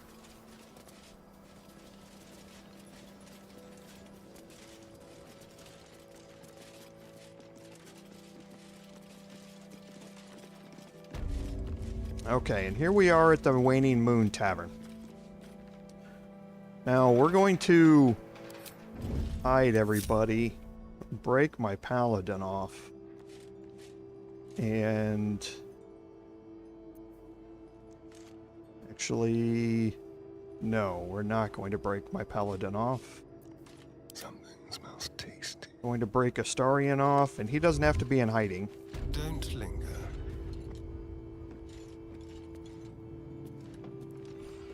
Okay. So inside the Waning Moon here, you have two levels. You have this upper level that we have entered on.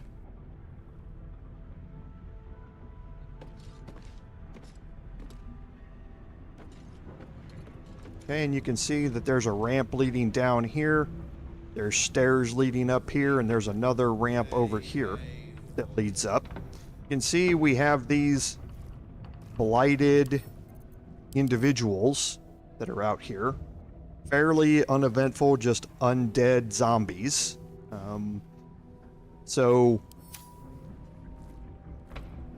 But that's not the important person here, or the important thing here.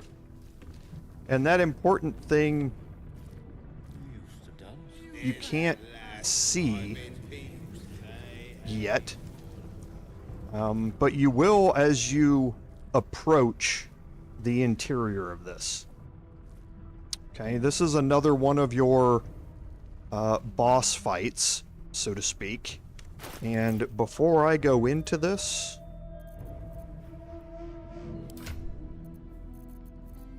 let's do a couple of things. So the first is I have an elixir of fire resistance. So I'm going to have Astarion drink that. I'm also going to drink one. And then I have...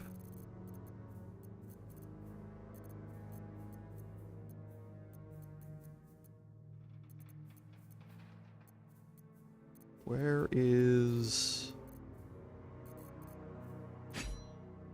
Okay, I'm going to move this greatsword over here.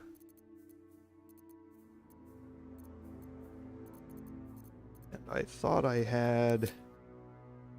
Okay, I do.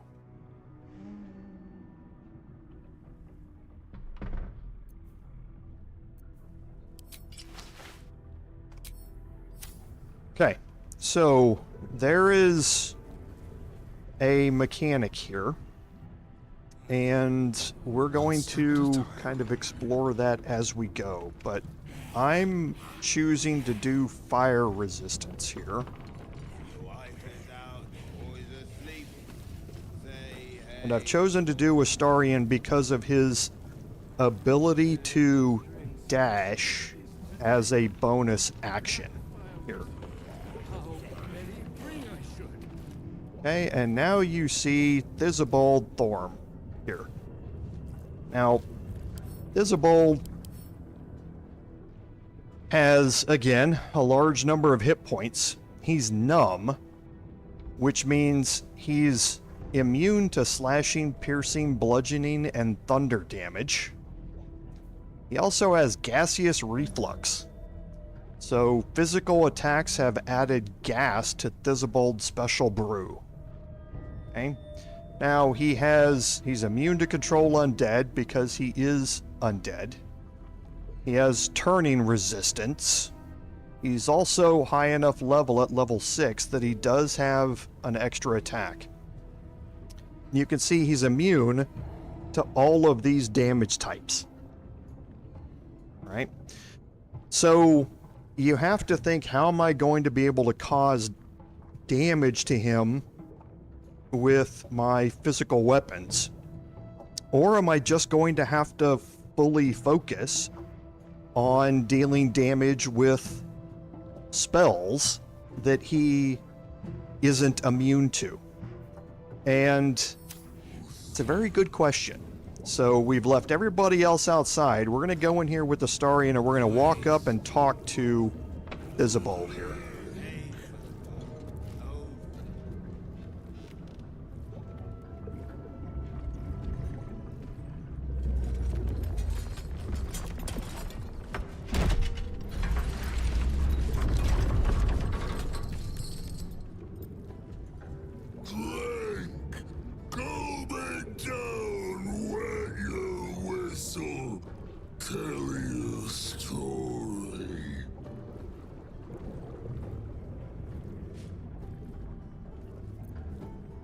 Son of Thorm, son of Sword Coast.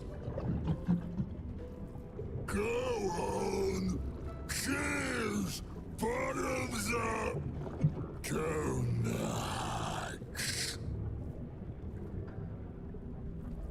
Okay, so you're going to get options here. You can pick up the tankard, you can tell him no, I won't drink, or you can just straight out attack. The picking up the tankard option is the way that you want to go if you're going to try and convince him or try and get out of this without a fight. We'll go look at it real quick. Leaning in, you can see how the creature's skin barely holds it together. The bulge of its belly is on the cusp of bursting wide open. Go on, fling. Make it drunk. Be drunk. You and I both. To our good health. Okay, so and this is the other reason why you bring Astarion to do this.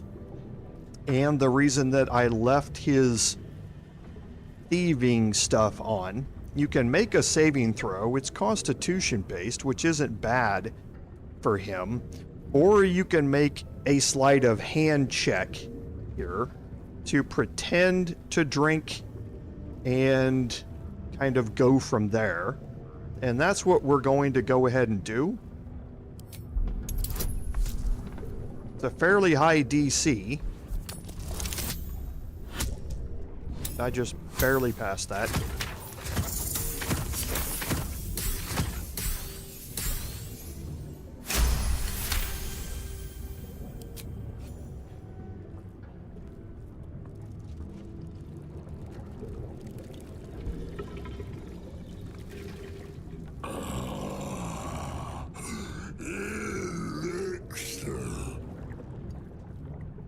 Such a small sip you take.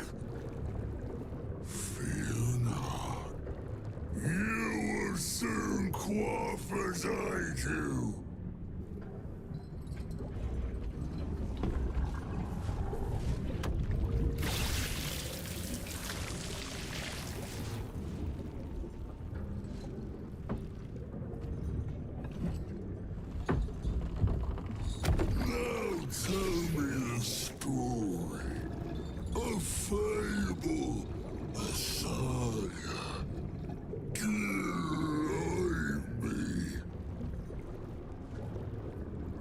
And here is where things are going to turn south for your rogue types, and that these are performance-based checks. So my bard sailed through this entire thing without any issues.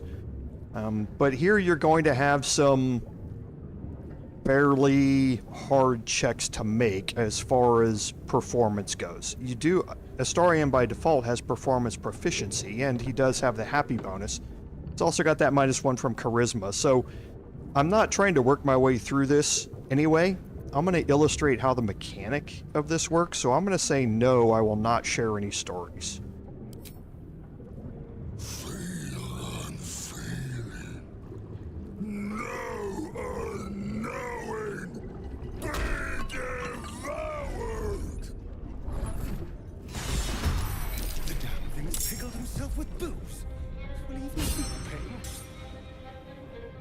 Okay, so Astarion's wondering the same thing everyone's wondering. How are we going to get to him? Or how are we going to cause damage to him?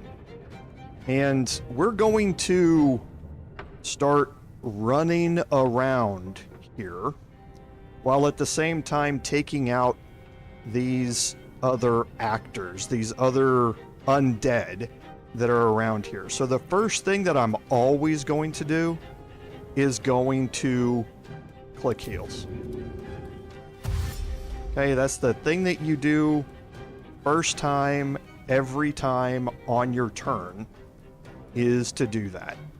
So I'm going to move back up here toward the top, and I'm going to kind of watch and see where the other enemies are. So there's another one over here. So I'm going to work on the blighted actor here.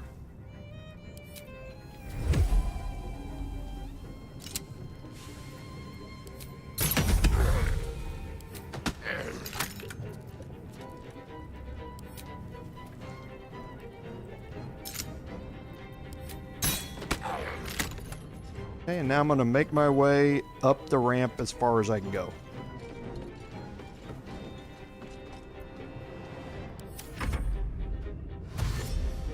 Now, Thisobald has a really, really good movement range. Okay?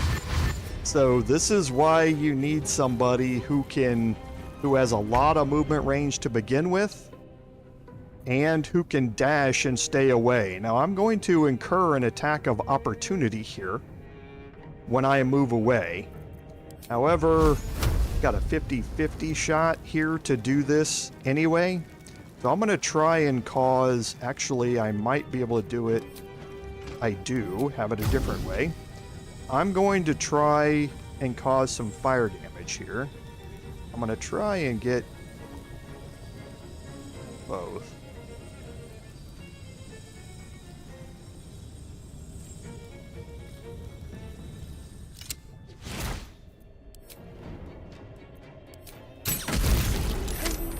Okay. And now you see he has burning reflux. Okay. So fire damage has changed the nature of Thisobald's special brew. Okay. So burning, I'm not too worried about, but burning reflux is what's important there. So now I'm going to use my click heals action and move away again. Going to invoke an attack of opportunity, but he's got disadvantage on it. I'm going to move over here.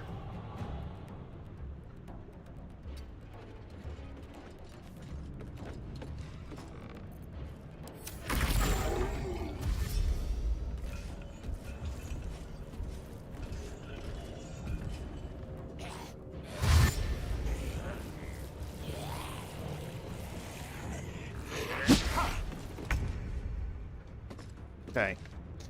And the burning reflux is going to stay. The burning is not necessarily going to stay. It's going to go away, but the burning reflux is going to stay. And there's a reason for that. And we're going to take a look at that reason kind of as we go here. So I'm going to, again, click heals. I'm going to move out of the way here. I'm going to get 2 opportunity attacks. But they both have disadvantage on them.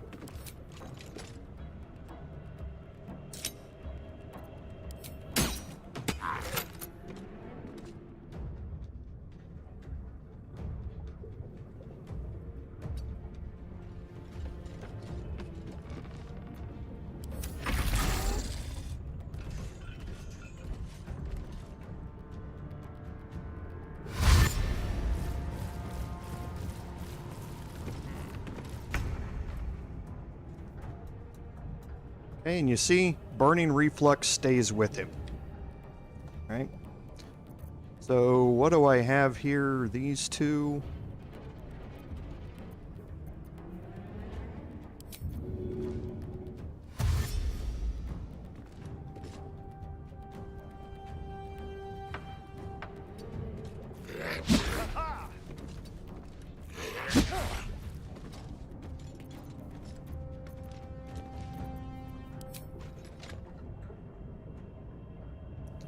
So this other one is just barely visible.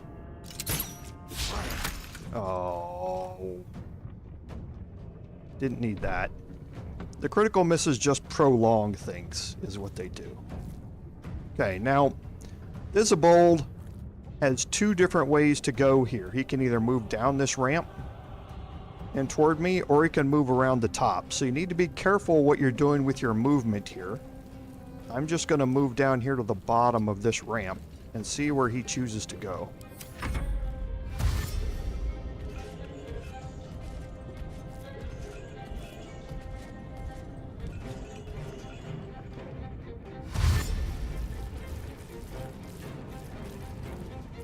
Okay, and now everybody's all grouped up. That's kind of what I was waiting on here, is to get everybody all nice and grouped up. To new horizons.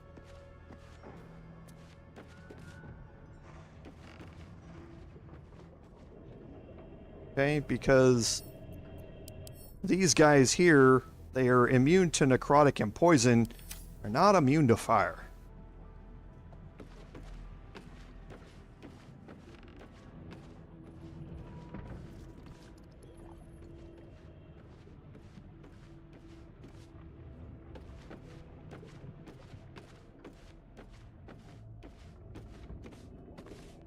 So I want to clear them out so that I can focus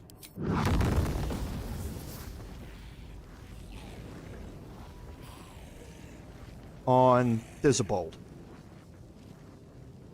Okay, and that's actually maybe a little bit too close. Let's see if I can move back a little bit. And still hit him. Yeah, without a problem.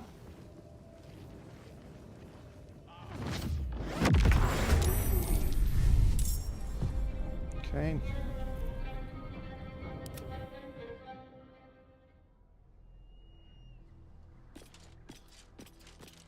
Need to press onward.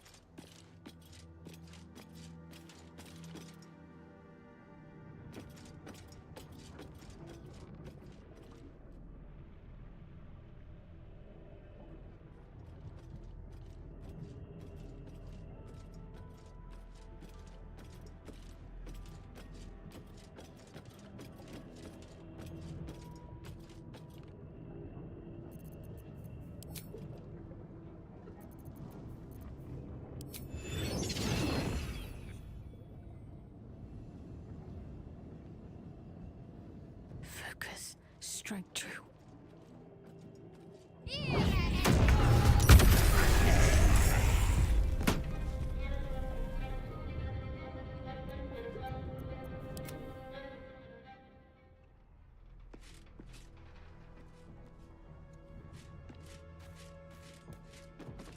Best be on my way. All right, and now our Paladin.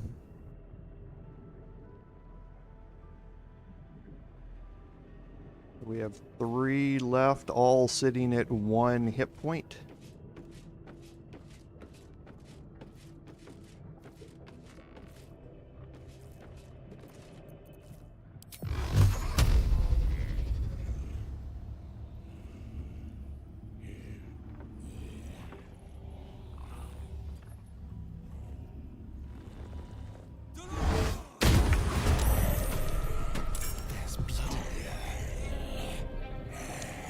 Now Astarion can take him out.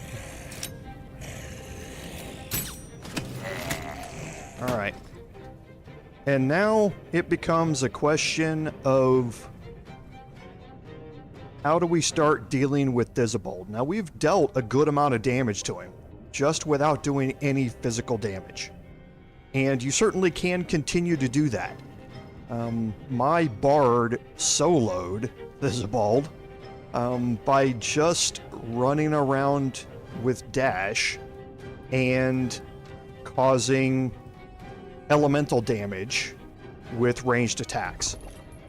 It takes a while to do it, but you certainly can do it. Now, what the mechanic here is the fact that he has burning reflux. And that means that he is going to do an AoE damaging attack. He's basically going to come up and vomit on you.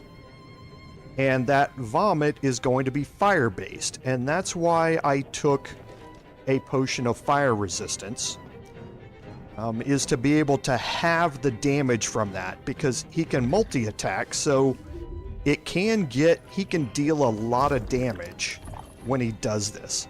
Now, Astarion, he's going to come up next to Astarion to do it, and we want to be able to disengage afterward, and that's why I'm using Astarion as the one to kite him around. So I'm actually going to move up right next to him. I'm not going to utilize disengage or anything. I am going to get an offhand attack here, just to see. Okay. So now I'm going to get up next to him so that he attacks me and he doesn't decide to go after Shadowheart back here. Now I'm going to give him his turn.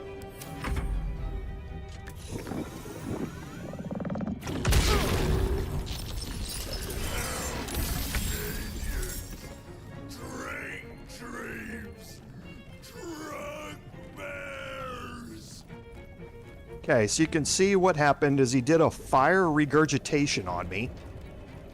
And now you can see that he has a new effect. Moderately inebriated. Okay, so he has disadvantage on charisma and dexterity checks, and has started hallucinating imps. He's also still immune to everything, So what we're going to do now is disengage again. Okay, this is going to trigger an attack of opportunity from him.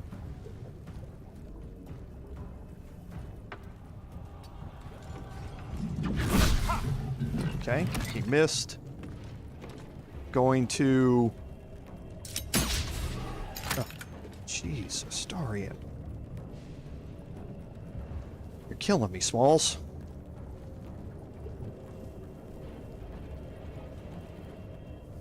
Okay. So...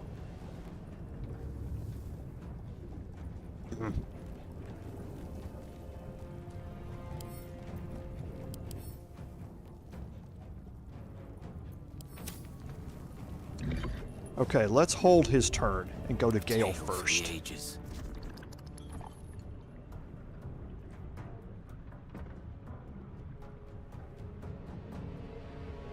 Don't get too close. Okay, so with Gale, Scorching Ray here. This is probably going to be path interrupted. Nope, I can get him.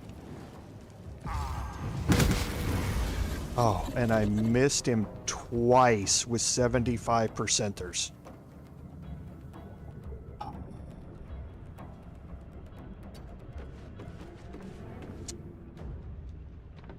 Okay, I didn't need that. I didn't need that. Oh, you're killing me. Okay. I need to cause elemental damage, and I needed to cause fire damage. That's why I went with Scorching Ray. Unfortunately, somehow, I missed back-to-back 75%ers. Rolled 2 4s. All I needed was a 6 to hit, and I rolled 2 4s. So he doesn't have any damage modifier on him. He doesn't have any burning, reflux or anything like that anymore. So he's going to walk up to Astarion and he's going to try and punch him in the face instead of regurgitating on him. And he's got multi-attack, so he can do 2 attacks. And if he manages to hit Astarion, he's probably going to kill him.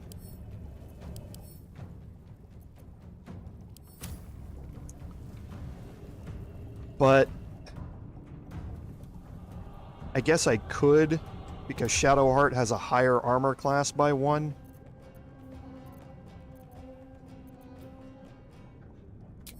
I really want to be able to have the disengage tactic, though. I did not need that to happen with Gale. I did not need that miss. At all. I missed this. So, and I didn't need him to miss the 80-something percenter on the imp either, because then I could have had all 3 Scorching Rays go after Thisobald. But I'm going to have to let Astarion take this hit. Gonna have to.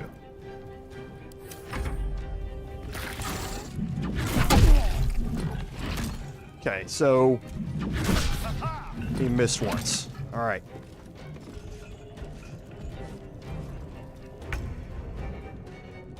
Okay, so he walked through the fire. So yeah, I did not cause that elemental damage though, so he does not have that modifier.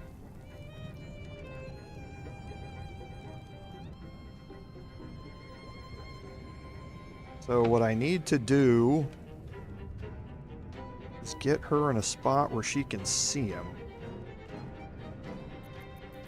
How far out? So that's fine for the cantrip.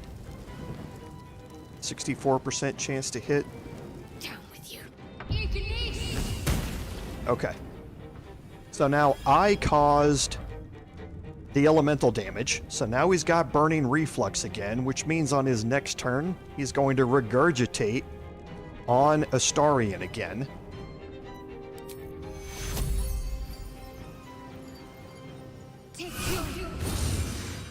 Okay, might as well buff up Astarion a little bit. Now I'm going to move her back. Actually, he's going to sit right there, so I'll just leave her right where she is. Blood comes easy these days. I'm going to take the opportunity here to move my Paladin around here.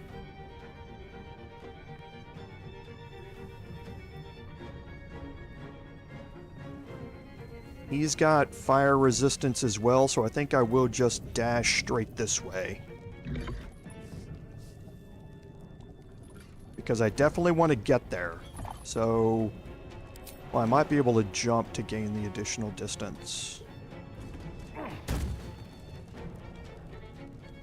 Don't waste a step. That's going to be probably close enough. So, what do I have as far as arrows go? Whoops. Nothing really. So I'll just wait until his next turn comes around, because I can't do any damage to him from there anyway. But I want to get him into range on his next turn. Okay, so for Astarion, he's not going to do anything. Actually, I will disengage. I'll click heals. I'll bring him back just a little bit, drag him back up here to the top. Okay, missed. A better position. Okay, now I can do force damage here. Wow. He's just not hitting at all. Okay, so I'm going to move Astarion back now, and I'm going to let my Paladin tank these hits. Victory is assured.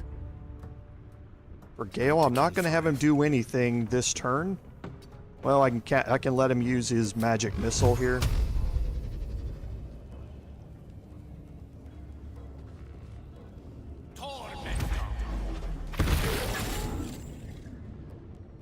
But other than that, I want the attack to come after my Paladin.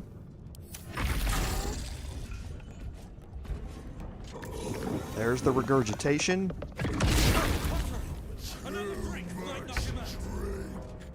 Okay. And now he's profoundly intoxicated. Okay, so he's on the verge of passing out from his heavy drinking. Right. So now I need to cause elemental damage to him again. So we need to try and get somebody to cause fire damage on him again. And of course we missed the 64%er, because why wouldn't we? Still breathing, despite everything. Okay, so...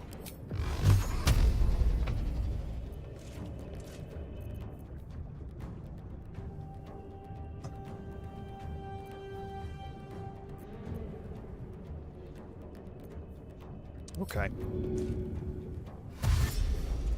We'll just wait on this. Now, can I get one of these to hit? Do I have more fire arrows? I do. Oh, and he missed again. This is the worst set of misses I have seen from Astarion in forever. The witching hour. All right, Gale. 3 75%ers here. Okay. So that caused the burning reflux. So now he's going to go after my Paladin again with the regurgitation attack.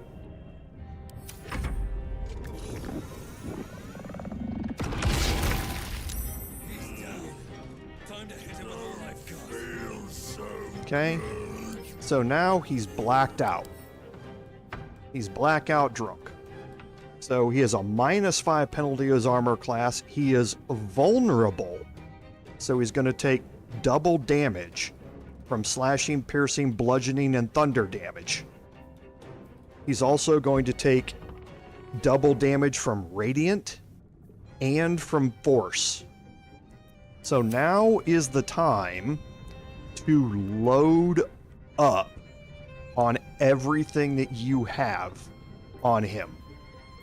Okay? So 6d8 radiant from Sunbeam is probably my best attack here, and I can get it in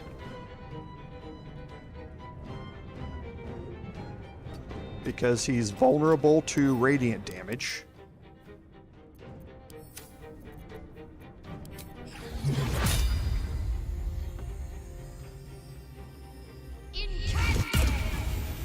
Okay, so 44, he's now blinded for that turn as well. We're gonna move her back now. Have to keep going. Time to push My Paladin just needs to start wailing away here. Okay, so my Divine Smite is going to add Lightning 2d8 Radiant. Thunderous Smite is 2d6 Thunder. So I'm better off with the straight Divine Smite here.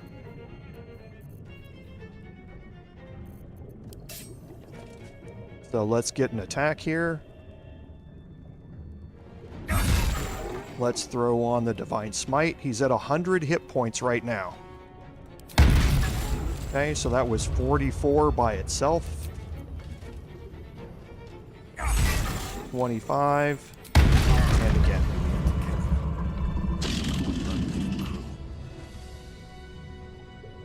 Okay, so that is the mechanic for dealing with Thisobald. You need to let him regurgitate on you 3 times. The only way he's going to regurgitate on you is if he has an elemental buff, and that elemental buff changes depending upon what element you hit him with. If you hit him with poison damage, he's going to regurgitate poison on you. If you hit him with cold damage, he's going to regurgitate cold on you. So I guess not cold, necrotic damage, he's going to do this, he's going to regurgitate a necrotic brew on you. So you need to hit him with one of those 3 damage types, and it helps if you have a potion that you have taken of resistance, because you can see I was getting hit for 15 hit points each time. You would be getting hit for 30 each time otherwise. So important to remember, have some frontline characters or some characters that are able to disengage to have that ability or that resistance to tank up some of that damage while they're going through this. Okay? Keep your distance down. So I think that fairly well explains the mechanic behind him. Again, you can talk your way out of it.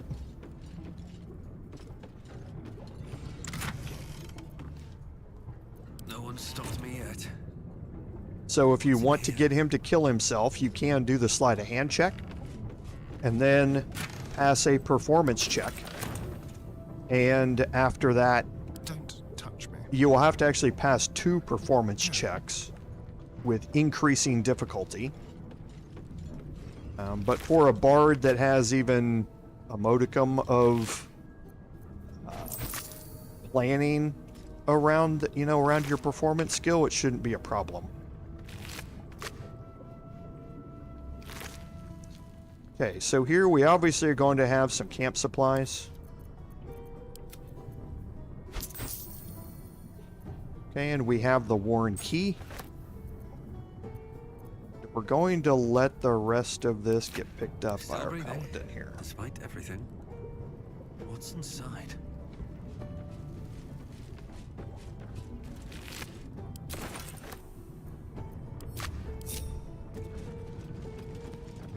Light on my feet. Okay, now there's a lot to explore here inside the tavern.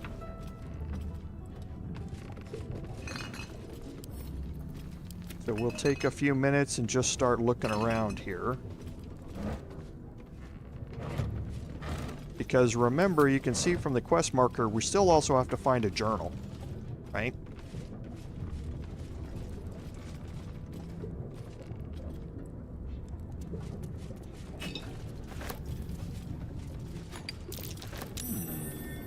What's that? Okay, so there's some loose planks down here. The perception check for this isn't that difficult. But there are loose planks over here.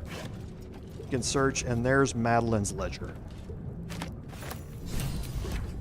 That's going to update the Punish the Wicked quest. What now? We also have the Rat Bat. So the Rat Bat is attack rolls against beasts have advantage. Okay.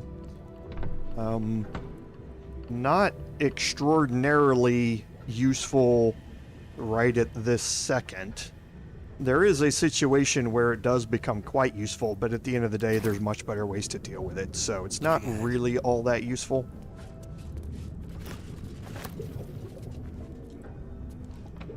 On my way.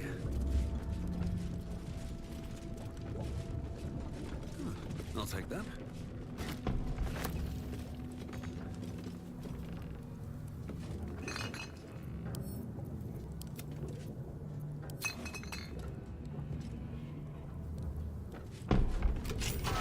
Metal door is from the Warren key that we picked up. Okay, and this takes you into this back area here. Now we're going to...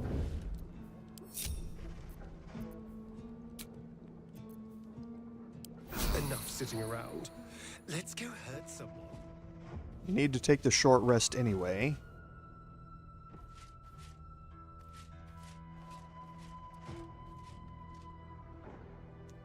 Okay, so we don't have to worry about it. I couldn't remember what was back here.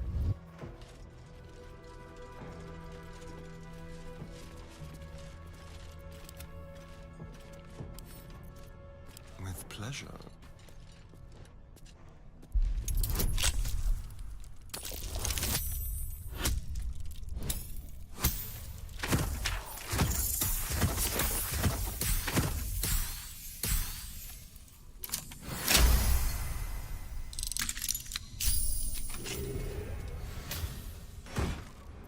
Okay, and in here you have the Icarus gloves.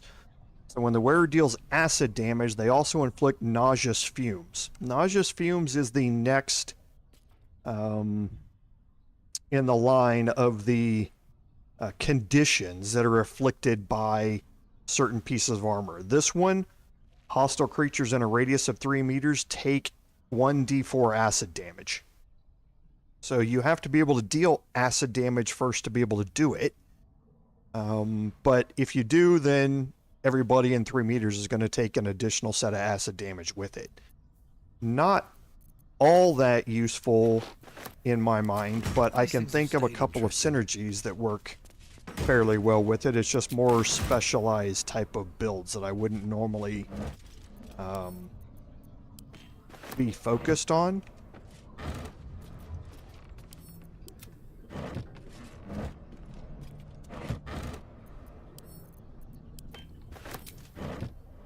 Farther can I go? But still can be possibly useful. So here we have purple worm gullets. Okay, and this is going to unlock a recipe. So let's first of all send these off to camp.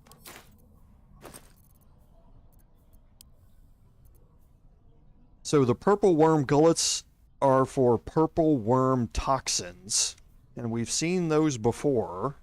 Very rare, very high damage poison that you can craft. These do not show up as being on the ground. You just have to mouse over them and make sure you pick up all 3 of them that are in here.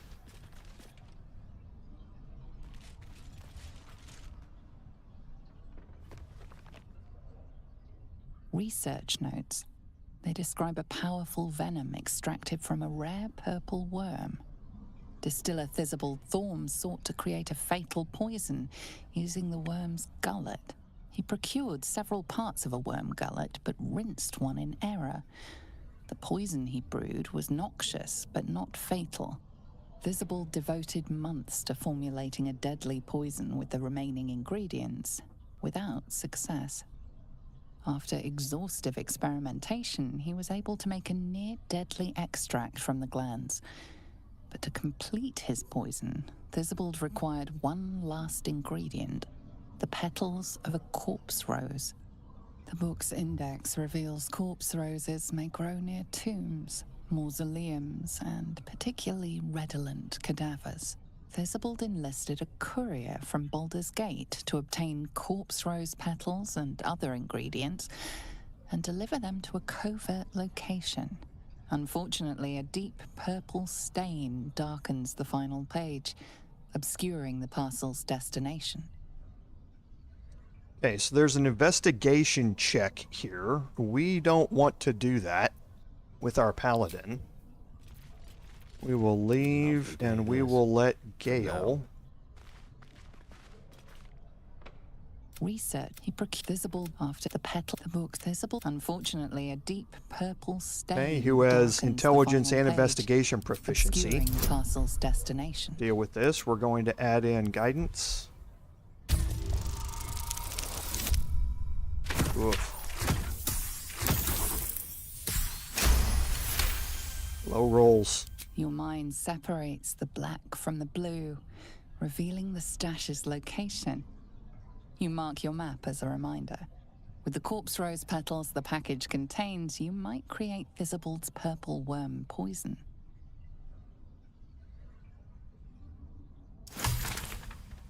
Okay, so that unlocks the recipe for the ingredients that we picked up earlier. Now what it's going to do is mark that location where we were with the alchemical stash. And then when you go over there, you have a much better chance of finding it. The DC goes from 21 to I think 5. Okay, we went over there and did it without having to go through any of that. You can, like I said, just go up there and dig for it. But this is what gives you the information to go up there and find that stash that we had to dig up after we failed all of the checks for it. Now if you look at your crafting, it wasn't essences, it was sublimates.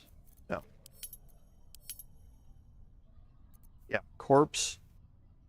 Salts of corpse rose. And it probably was a suspension. Yeah. Purple worm slime. So you make this with 3 purple gullets. Then you make the corpse rose from 3 corpse roses. And then you can put those together.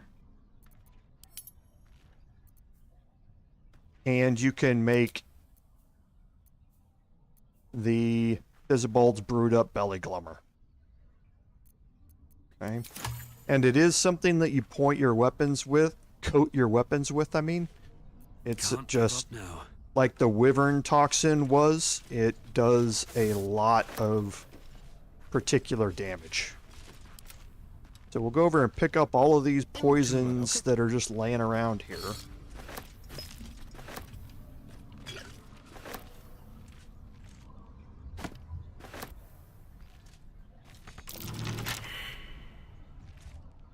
Okay, so he failed a perception check. Trap. Okay.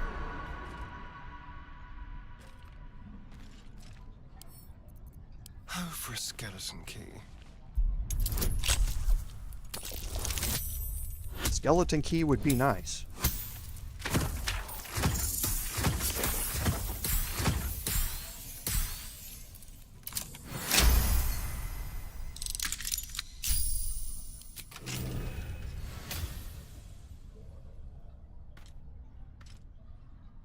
Yeah, it'd be really cool if they actually added a skeleton key into the game.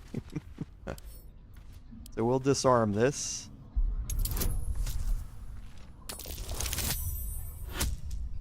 A skeleton key, for those who don't know, in tabletop in 5e, and it's not just 5e, it's been around for a while. It's a key that can open any lock without needing any check of any kind. So it's basically a free lock-picking device, and anybody can use it. You don't have to have any skills or anything like that. So it's interesting that they threw that reference in there. It's kind of cool.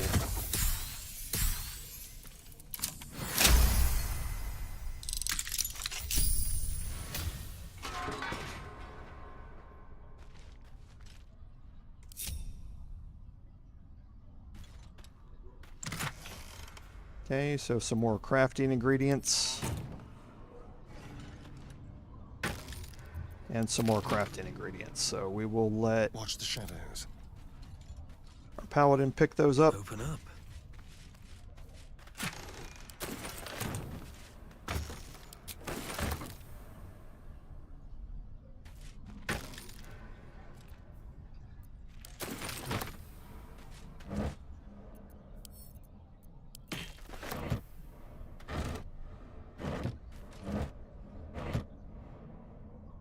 Don't waste a step.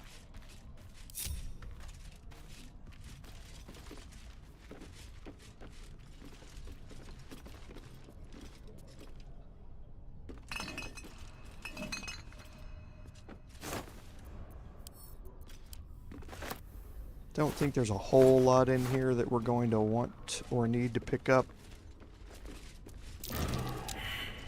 Okay. So, stop walking, please. Can't afford to stay idle.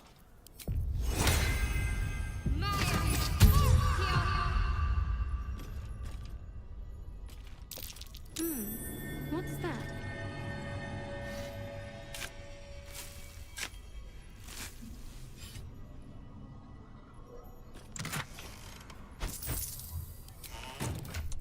Okay, so the gold encumbered and Astarian is right at the edge.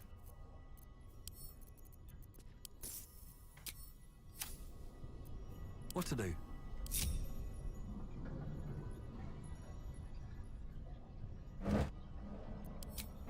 Okay, so we'll come back here, we'll walk around the other side.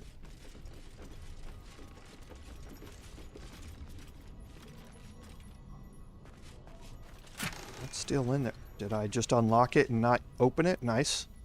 Okay. So here you're going to learn the recipe for serpent fang toxin from this book. You're also going to find the punch drunk bastard. Now, this is a really fun staff to use, or a great club to use, actually. It's just not very practical.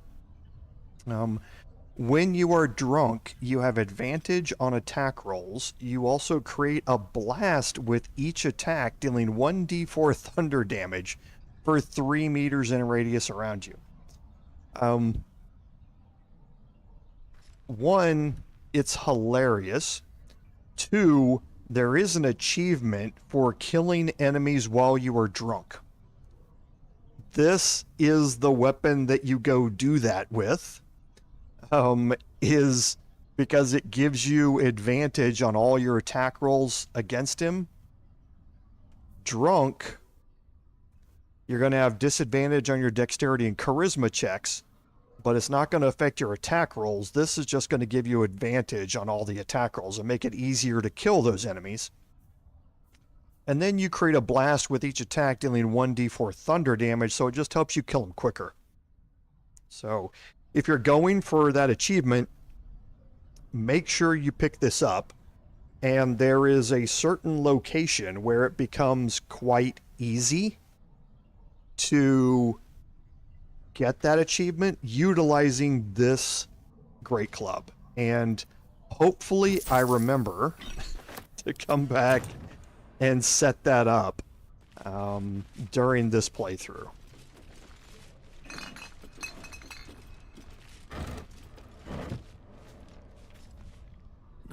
traps, please.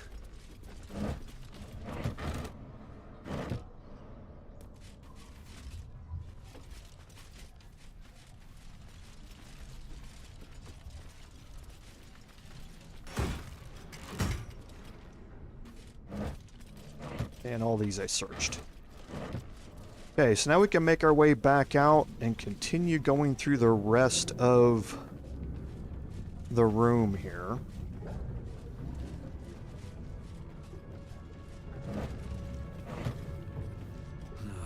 Wish I had a bag of holding. I wish I had a bag of holding too. Another thing I wish was in the game.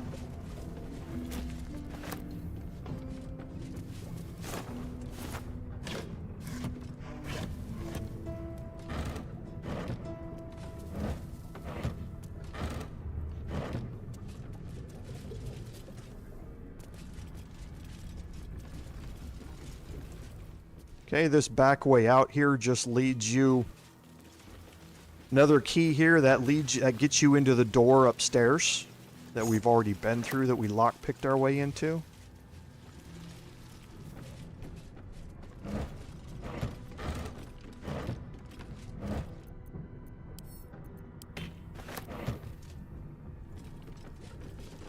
Okay. Should have remembered that. Careful, I might.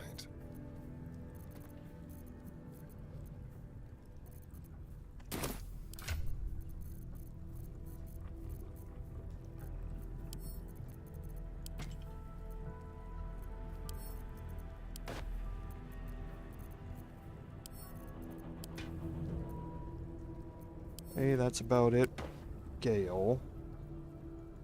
So we're almost all full up on everybody. And this leads you back up here to the top where we were. There's that signpost where we came down from up here. So we'll head back in.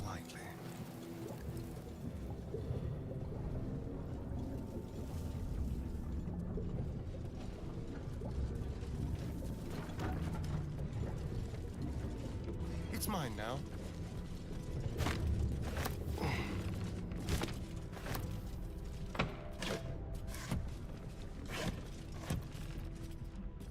Is that blood?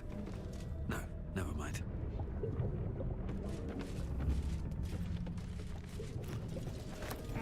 If not over, then through. More for me? Okay, now up here around the top, we're probably not going to be able to pick up all of this stuff, but we'll kind of see. So, there are a lot of camp supplies in here. Okay, so all of these wines and everything like that. There's a ban list here of everybody who caused some problems, and they're now kicked out.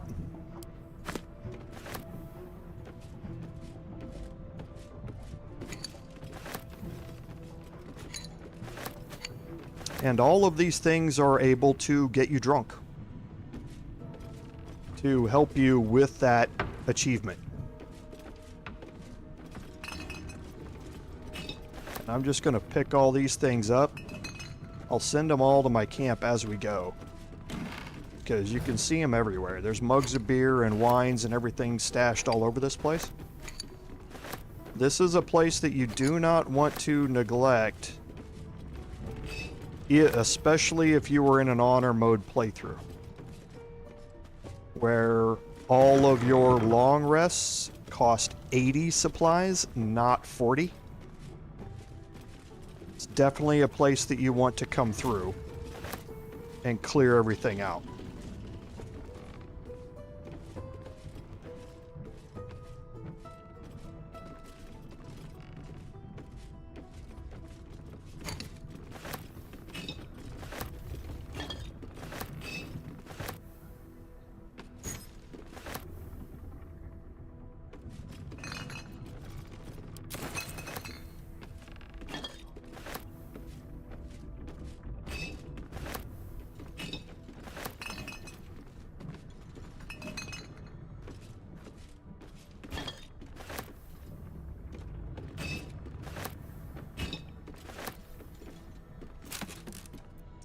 Potion of Flying, always good. Potion of Gaseous Form is situationally useful. There's a book of drinking games in here. It's actually pretty fun, but it's morbid. Capture a gnome, club its head with its broken shins. Yeah, it's pretty morbid. Halflings and gnomes, order here. Through the short counter.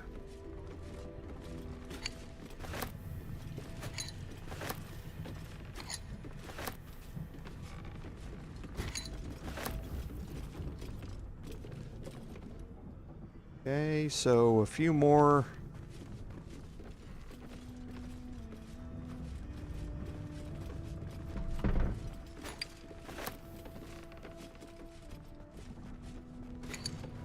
I think that's it on this side, so we should be able to send all that to camp and be pretty close. Oh, so that one we don't need.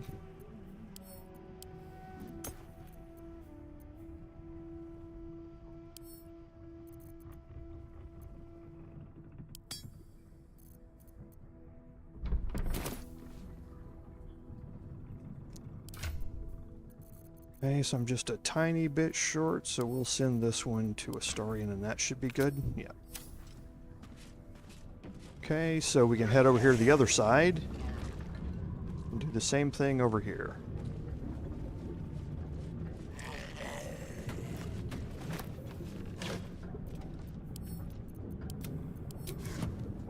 Anything of use?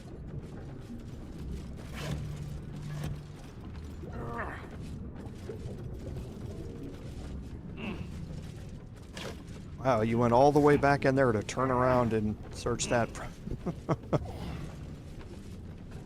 I have, Philip, yes, and that's a good point that you brought it up. There is an achievement for utilizing only alcohol for the 40 supplies, or 80 if you're doing an honor mode playthrough, for a long rest. It's really easy to get,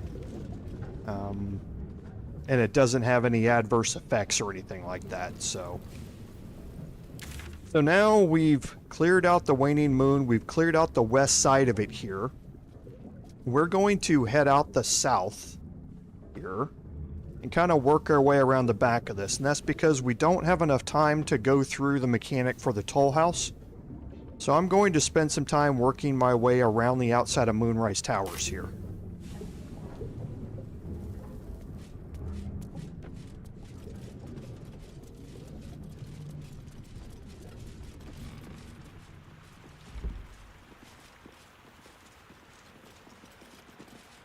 Okay, so outside the entrance here, probably not a whole lot more of these we're going to be able to pick up because we are completely... Oh, I missed the rustic chest in here.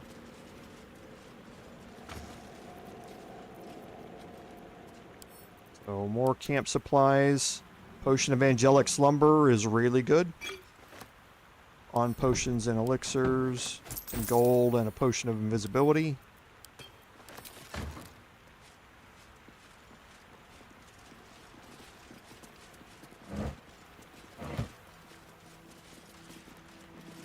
Okay, and then over here there's some more camp supplies that are strewn about kind of on the ground here.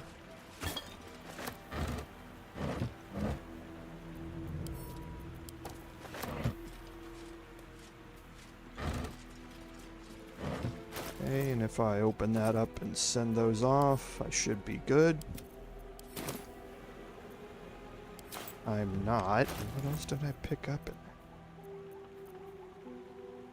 I don't need this. Okay.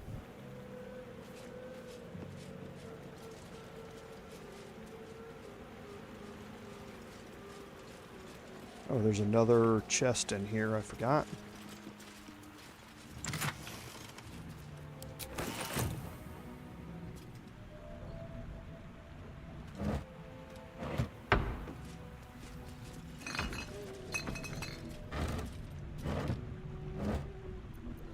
Okay, I forgot to search this little area underneath here.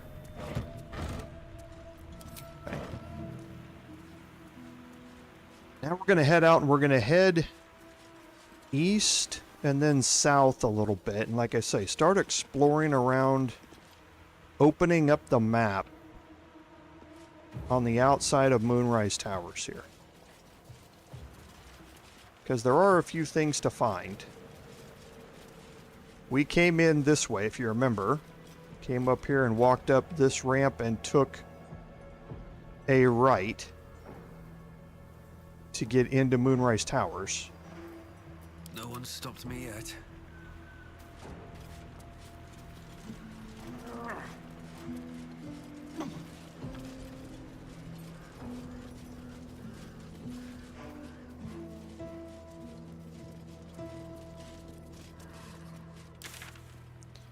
Okay, so we're going to make our way kind of around down here, along this way.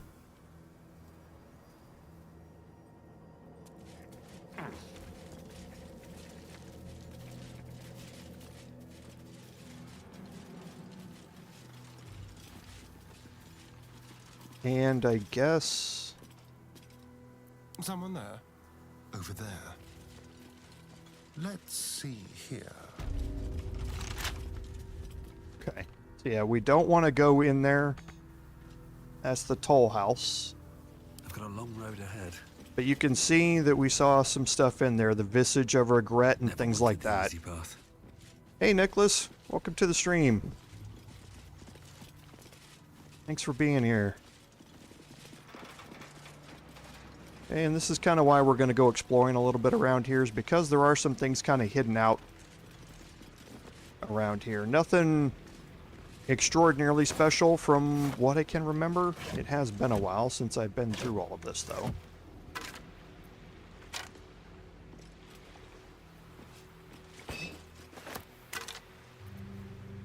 Okay, another Serpent Fang Toxin. Just a prayer here for protection against the Harpers.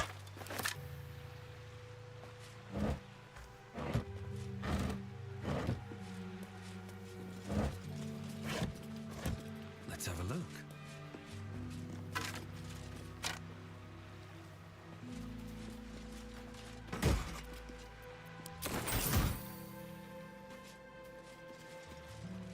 Okay, now we'll make our way up here.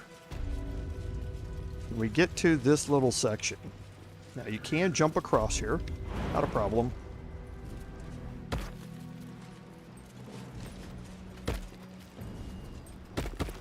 And nobody here is going to be hostile towards you until you start trying to steal.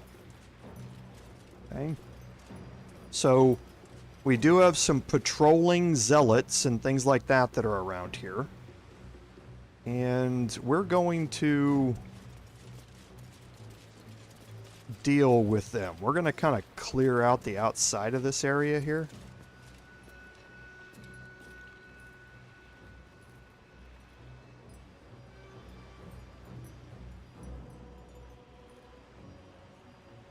And actually, probably a good idea. Let's move everybody over here real quick.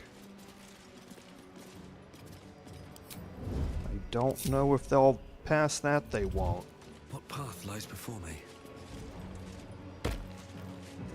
We'll wait until he turns around.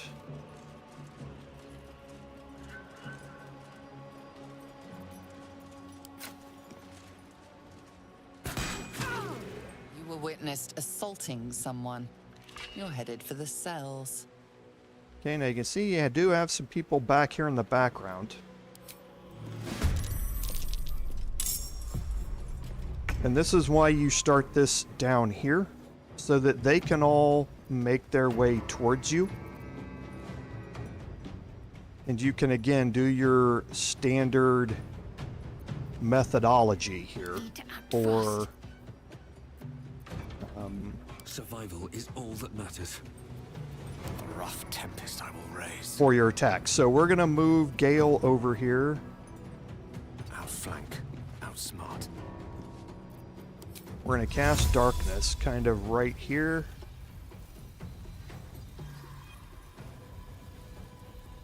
I'm actually going to cast it a little bit like this.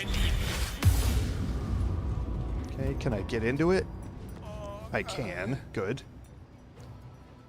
Another I fight. take my Paladin Let's go. up here. Wonder if the gods are watching me. I play my live streams just on balanced.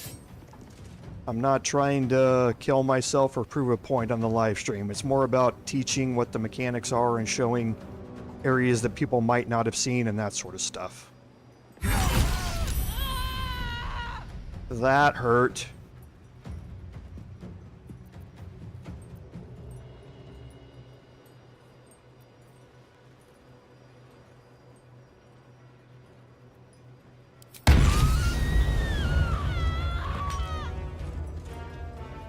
That really hurt. Got to keep fighting. Got to press on. Still on my feet.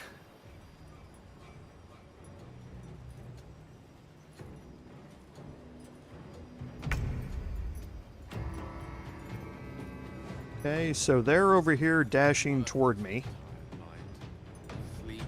which is good. I'll just kind of walk out here and keep myself visible to the group.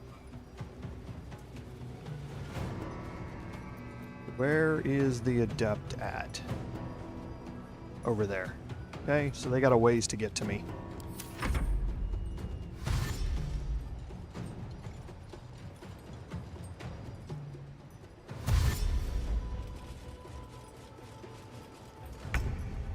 Okay, so now we're going to get ready for them. Okay, not too worried about it. Now I'll move back into the darkness.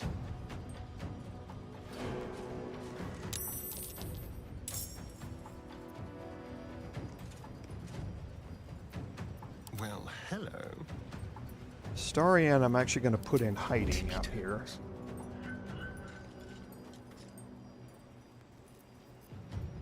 I'm ready. No choice but to keep going.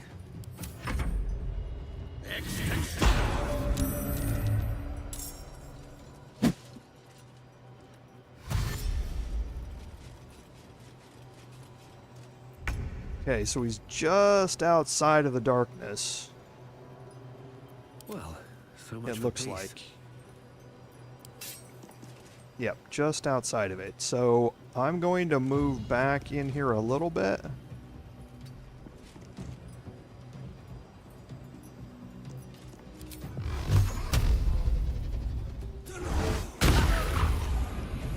Okay, and that, pretty sure he's going. No, he'll be able to get to me without dashing. So how about we move back just a little bit more? Now he's probably going to have to dash to get to me. May the dice roll in my favor. And I don't care about Gale in this instance. Oh, interesting. She cast it on the wall. I did not expect that. That was actually a pretty boss move on their part.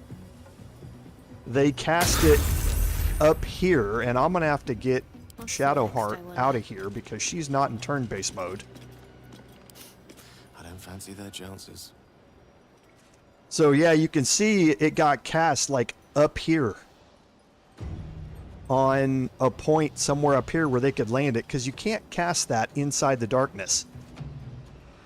So they cast it somewhere up here on the sky, in the sky or something. That was actually Allow me to really, really interesting.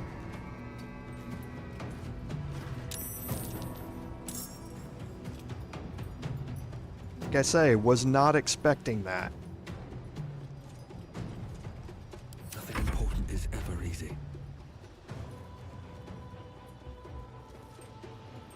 Because now I'm in the Hunger of Hadar, so I'm blinded too. Am I still in it? Yes, I am. Okay, so now I'm not. I don't know if I'm in the darkness or not, though. Looks like I am. That was an impressive placement on that. I am not gonna lie. Yeah, this is a problem.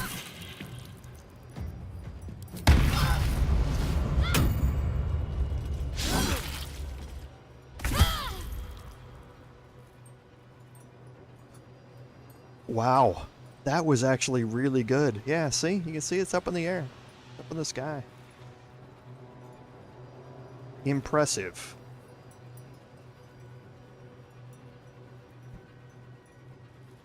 Okay. That was a very nice counter. Like I say, I did not expect that at all. So now that he's not in darkness, I need to make sure that I'm going to hit here.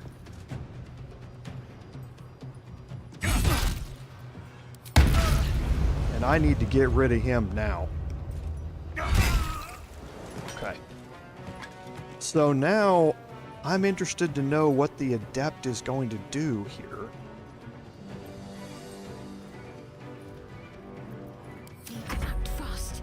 With their turn.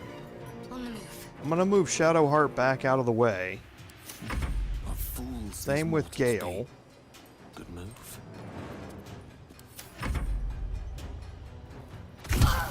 Didn't do anything.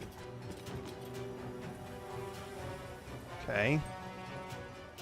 Well, this is interesting. Not now. Because I don't want to walk through there. Because the hunger has got all of it. Death is but a so word this away. could be the gutsiest move I've ever seen.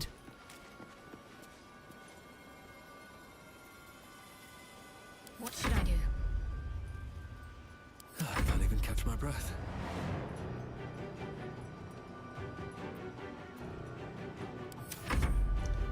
It's not actually. I have a plan here. It's just a really interesting one.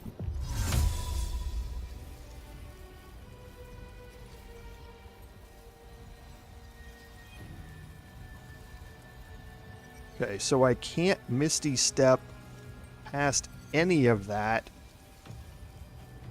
because I can't see. Can I drop the darkness?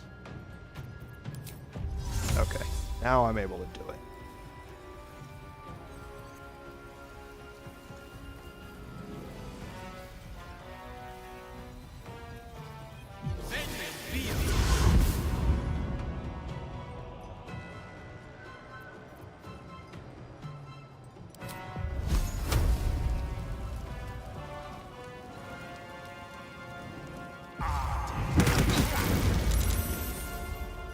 Okay, so now the concentration's broken, which was the main goal of that. Come on, can't stay idle.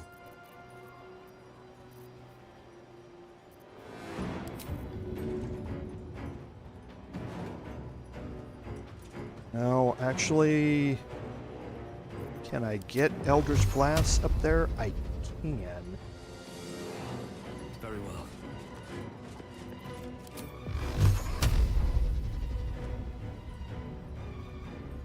Not from there, not from there.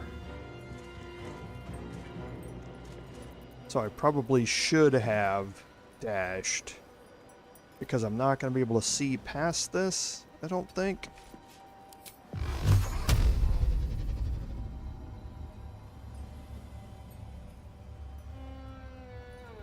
No, doesn't look like it.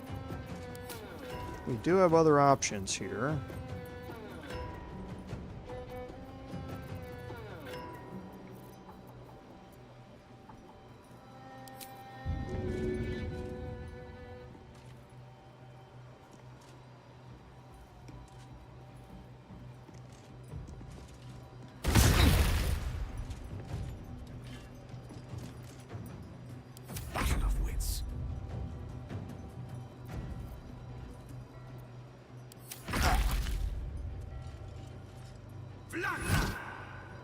I'll counterspell that.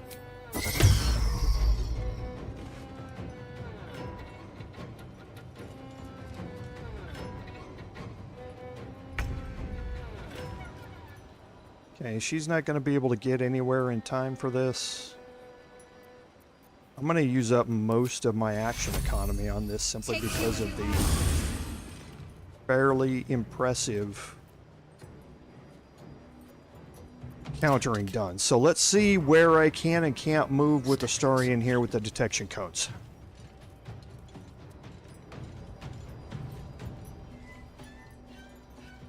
This could be very interesting.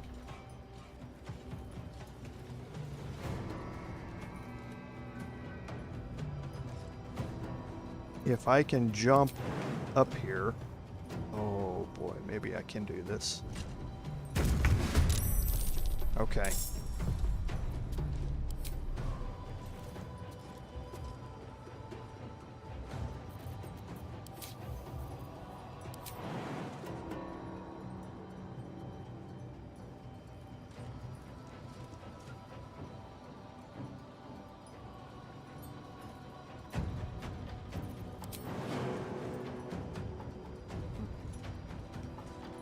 I'll have to dash to make it. Means I won't be able to attack here. At the ready.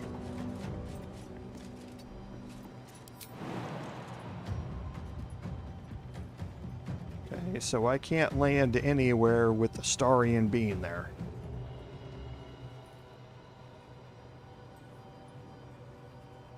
Okay, that was not good. Talk to me. Swords meet sorcery.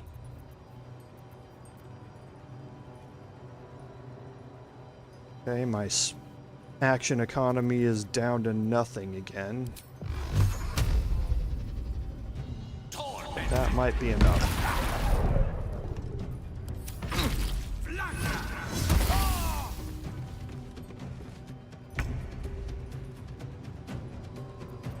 This'll end it.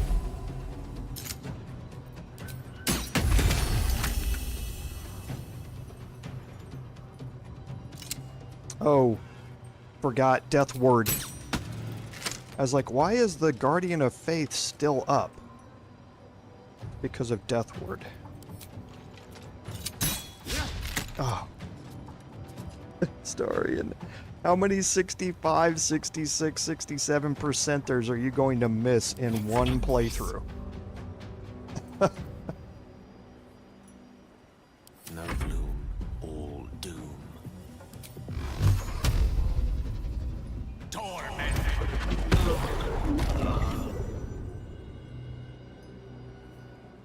Okay, so Acolyte Marls here is the last one that's left.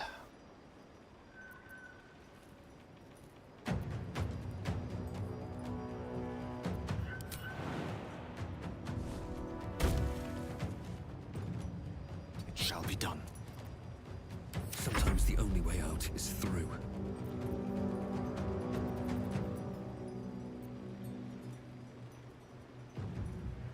With haste.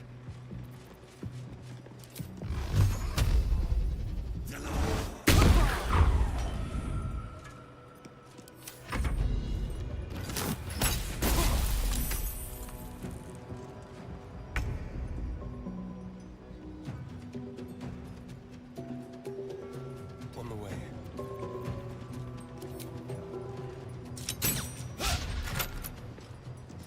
Okay.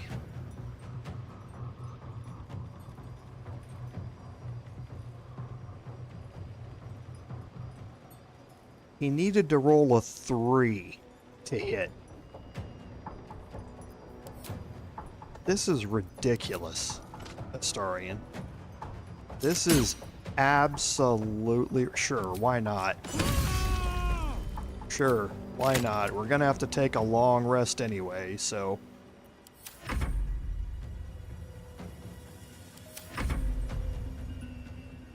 On my way.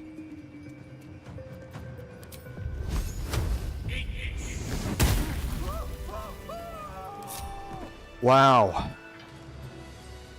That was the most unexpectedly difficult fight ever. And it was all because of a really impressive placement on Hunger of Hadar. Oh, they placed it here. That's impressive.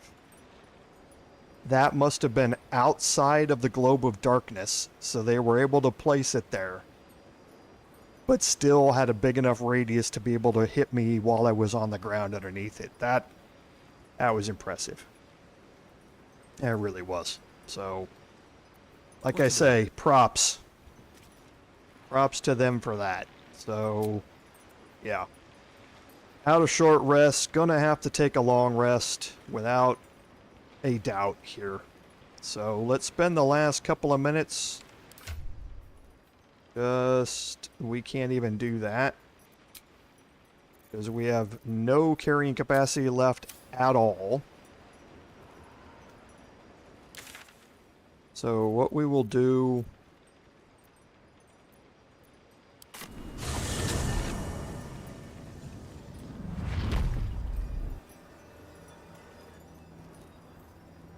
Moving in.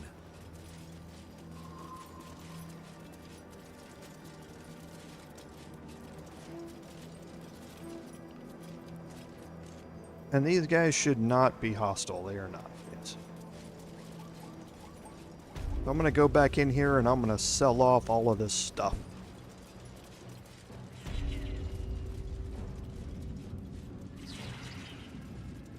We have vendors who are fully prepped for us. The Absolute's war drums beat loud in your chest. How may I serve? Okay, so we're all full up here on these. So most of these we've looked at already, but we are going to be possibly picking up... Doesn't look like we're going to pick up any of these. We are going to want the arrows of aberration slaying and the arrow of construct slaying. The rest of it, though, nothing. We actually are going to pick up the gloves of the duelist as well, for a very specific reason.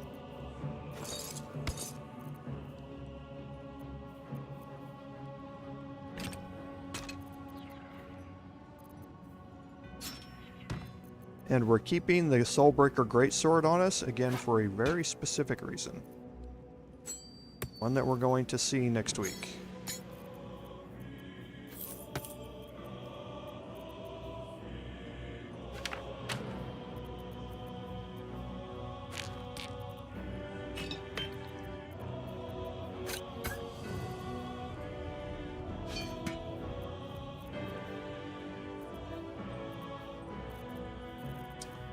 Okay, so that gets us, and you see, trash. Just trash, but once you've got their attitude up where it needs to be, you get a crazy amount of gold out of these. No time to dally. So carrying trash is not necessarily a bad thing. A bunch of torches and that sort of stuff, 100 gold out of it.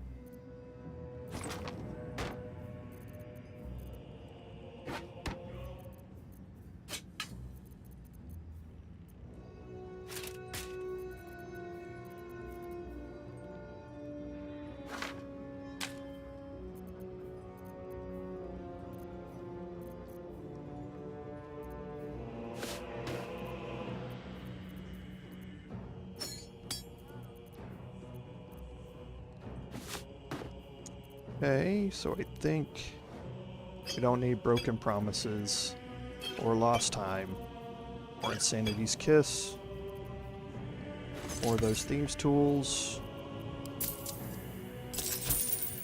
Okay, so we've only got 124 gold left.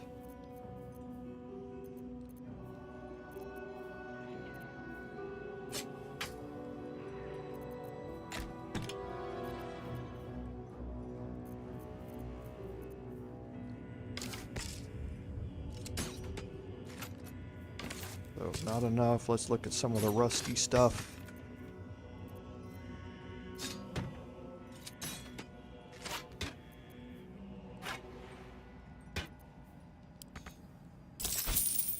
Okay, and then we'll end live stream right after this by selling off the last of it over here to Roa. I have something to ask. Who again, we already showed last live stream or the one before how to up their attitude. Don't touch me. We're gonna go into barter again and get the rest of this offloaded.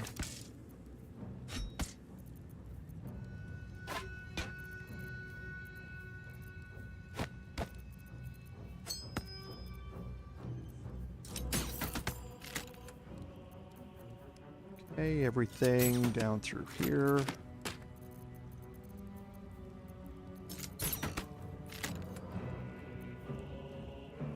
Then down through there.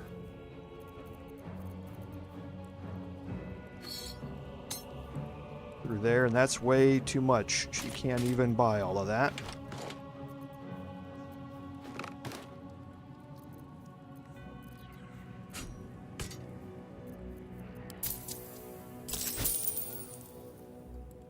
Okay, so we do want to pick up the arrow of many targets. Pick up some more arrows of fire. And the arrow of undead slaying. Now we should be able to balance that out some. Don't want to get rid of that.